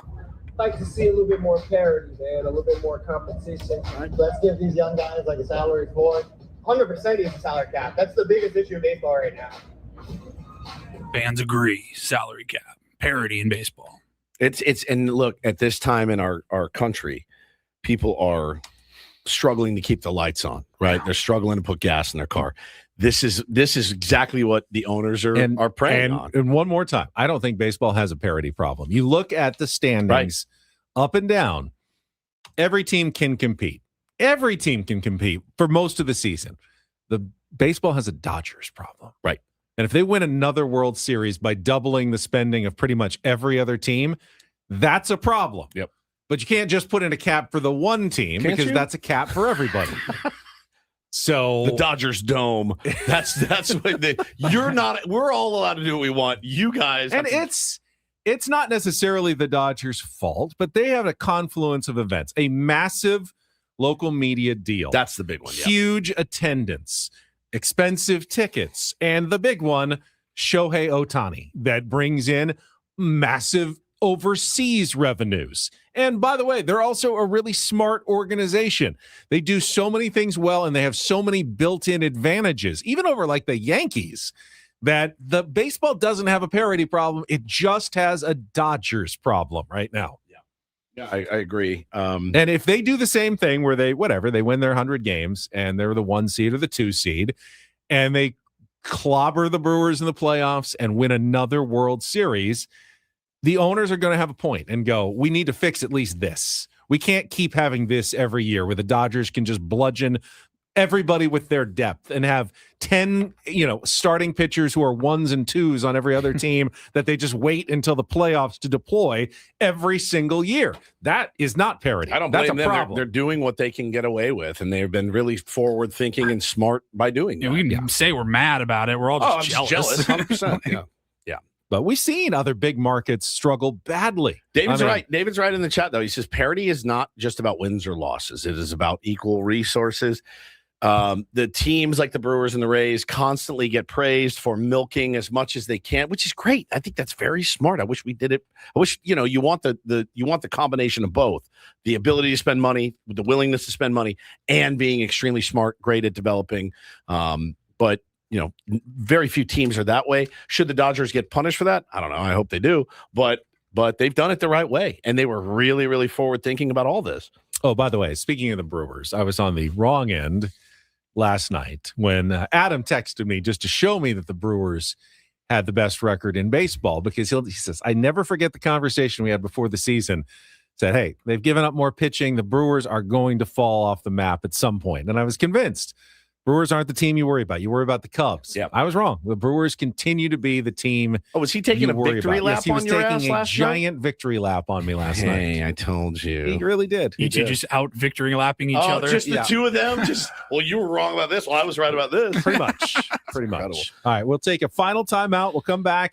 Got another game to get ready for this afternoon. Padres and Braves. We'll set you up for that. Broadcasting live from our Bill House studios. We know how. Bennett Woods on San Diego's #1 sports station, 97.3 The Fan. But first. Oh, we got some tickets to give away. Thank you, Paulie. Let's see if you remembered. I was going to say, does Woods need to talk about insurance or something? No, we have Padres tickets to give away for the Rockies game on July 28th. The first 40,000 fans will receive a free Padres poncho. Cheer on the Padres at Petco Park. Before the summer ends, you can win a pair of tickets right now. Third caller, 833-288-0973, 833-288-0973. All part of the homestand. You got the reversible hat as well. Get your tickets now at padres.com/tickets. And we'll be back next with more on 97.3 The Fan.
He just here. I'll show you a little. Just a little. Please don't. Just a little bit. What hurts on you? Nothing at all. A little bit. Not that now. So let's say whatever you're about to touch is the only thing. Let's say It's gonna hurt. Right? All right, yeah. Okay. Pretend your knee hurts. Pretend your knee. It's going to in a second. Right here. Oh, that is not pleasant. Hey, player, this is all yours. This room with this view. This speakeasy with this cocktail. Hey, could you make that too? The spa with this. Ah. And this pool on this roof. This is all for you. The all-new Hamul Casino Resort, now open.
Looking through the window behind me, Klug out there with Braden, and I went to the bathroom, and I'm like, "Oh man, is Braden getting in trouble?" Because Adam's kind of animated right now. He's Pointing at him. Pointing at him.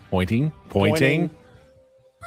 You know what he's talking about? This is what I walked past. I went to go potty, and I walked back. I heard they haven't found a shortstop. They're trying to develop, a shorts, and I go, "Oh." Braden's trying to prep for a show, and Klug's just out there on the couch, just wearing him out about sports before he comes on. Chatting his ear off. Why doesn't he just give himself like 7 to 8 or something? Adam should have his own radio show. Like we have said, I'll do 6 to 9. He does 9 to 10, the Klug hour, and then we're out of here. Like Adam loves sports more than anybody. More than Ben. Oh yeah, way more than Ben. Easily more than Ben. Adam likes Adam. I mean, he got into this business for a reason. Hardcore sports talk, and just he would do Jordan versus LeBron every day. I mean, he just wants to talk sports. It's tough. It's never a very passionate look when the brand manager gives himself a show. It rarely works out. It's true. They always think they can, though. But see, I think he has the awareness that I he agree. shouldn't. Yes, he wants the to, anti-program. He wants to talk about it all Up the and time. Adam from 6 to 7. That's it. That's No, it. we can't. You nailed it, We already Spencer. have that. That's Kay Adams has the Up and Adams podcast. Oh, she does? Yeah. Damn it. You could do Up in Adam if you wanted to. Change it up a little bit. It's different. No, I know that because she's got like my favorite podcast name, Up and Adams. Up and Adams. Perfect. She's just wearing. Now he's standing over me. Like, he's like yelling. Berating him. Open the door. Hey, leave him alone. He's prepping for a show.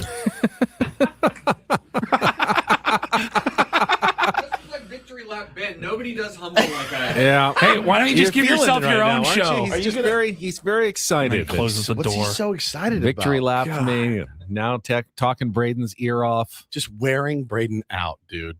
They're never gonna like. Just let the guy be. He's still doing it. He's out of my sight. He's hiding behind the still door. talking to somebody.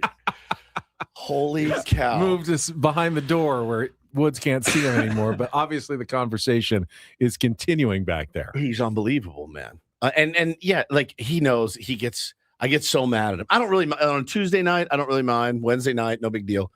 When it's Friday night or Saturday, and he's like, "Can you believe he just took that pitch?" I'm like, "Leave me alone. I'm watching with my children and my family. I don't have to work tomorrow." What do you do when he's tucking his kids in at night? Is he like, "Do you know what war means? Do you know what XWOBA?" His kid's like, "Dad, can you read me a book? I just want any other book, the feelings book, the colors book, anything different than a biography of Al Kaline or whatever you want to read me." Sport nut. Sports. This is what lullabies sounded like in the Klug household. Never before heard footage right here. Baseball, it's opening day. It's history, color, pageantry, day night doubleheaders, and bobbleheads. That's opening Baseball, day. it's the president, Truman, Ike, Nixon, JFK throwing out the first pitch. It's a Bob Feller opening day no-hitter. It's the Babe and Garrett, the Yeah, it worked Yankee again. Clipper, the M&M boys, and the house that Ruth built. Baseball, it's dem bums and the gents, the Dodgers versus the Giants, Koufax and Drysdale. All right, Dad, get out of my room, please. I'm 17 years old. All I think about is women, girls. That's it. Get a baseball. It's so good. Oh, it's good. I love it. Got baseball for you this afternoon at 4:15. Walker Buehler will make his first start of the second half following a very rough last three starts of the first half of the season. And you got to go into this one with a lot of trepidation if you're a Padres fan. You said he's going to turn it around. I said there's certainly the possibility that he could. Remember earlier when you said he's probably going to turn it around? Jeff Go Passan on a has him run. on his list of trade candidates, as though other teams would want to acquire Walker Buehler for the stretch run. Okay. This morning in his new list. He has Mason Miller at number 4. Take my eyes, not Walker Buehler. Reynaldo Lopez probably will will show go now. for the Atlanta Braves at 4:15. In other action, you have some potential history today. The Boston Red Sox are trying to tie their franchise record-long winning streak. It was set way back in the days of, I believe, Ted Williams. Wow. As they're going for their 15th win in a row when they take on the Baltimore Orioles again later today after winning their 14th straight last night. It was a close one, too. They had to come from behind and beat the Orioles on a Caleb Durbin tie-breaking home run in the 8th. So the Red Sox going for a little history as they have played themselves from completely out of it, like definitely selling at the deadline, to now probably thinking they're buyers going into the trading deadline as one of the 3 teams holding a wild card spot in the American League. Yeah, that's kind of what we were looking for from this squad, man. And a run like that, now that's a lot of wins in a row. I get you. But, man, how about 3? Would 3 be too much to ask for? 3 straight wins would be something else. That would be, it would give us reason for encouragement if the Padres could come back. But, again, I'm not saying that I think it's going to happen. I'm just allowing that it could still happen. I mean, before the why trade deadline. would the Rockies sell? They could go on a run. They could go on a run. Yeah, but even if they did go on a run, it probably wouldn't be enough. They're At only least if the 19 games back. At or least if whatever. the Padres went on a run, it would certainly almost definitely get them to the playoffs. Okay. That's part of the equation. Yeah, if the Padres lose 7 of their next 9 games, then you're looking to sell just about everybody. What did we say before the second half started? Like, hey, we had 13 games or whatever Show it us was. something. 9-4. So far, they're 1-3. So, got to go 8-1 in the next 9 to get to the 9-4 that I wanted them to show me coming out of the All-Star break. Yeah, get a little Rocktober going. So again. by Thursday, we may know. We may have. Yeah, all lose 2 figured more, out. and you can't even get to the 9-4. That's right. Well, at least we'll be leaving at 8:15 that day. True. All right. All right. You want to spin the topic wheel once before the end of the show? We spun it so late yesterday, we didn't even get to answer the question. Let's see what we get here.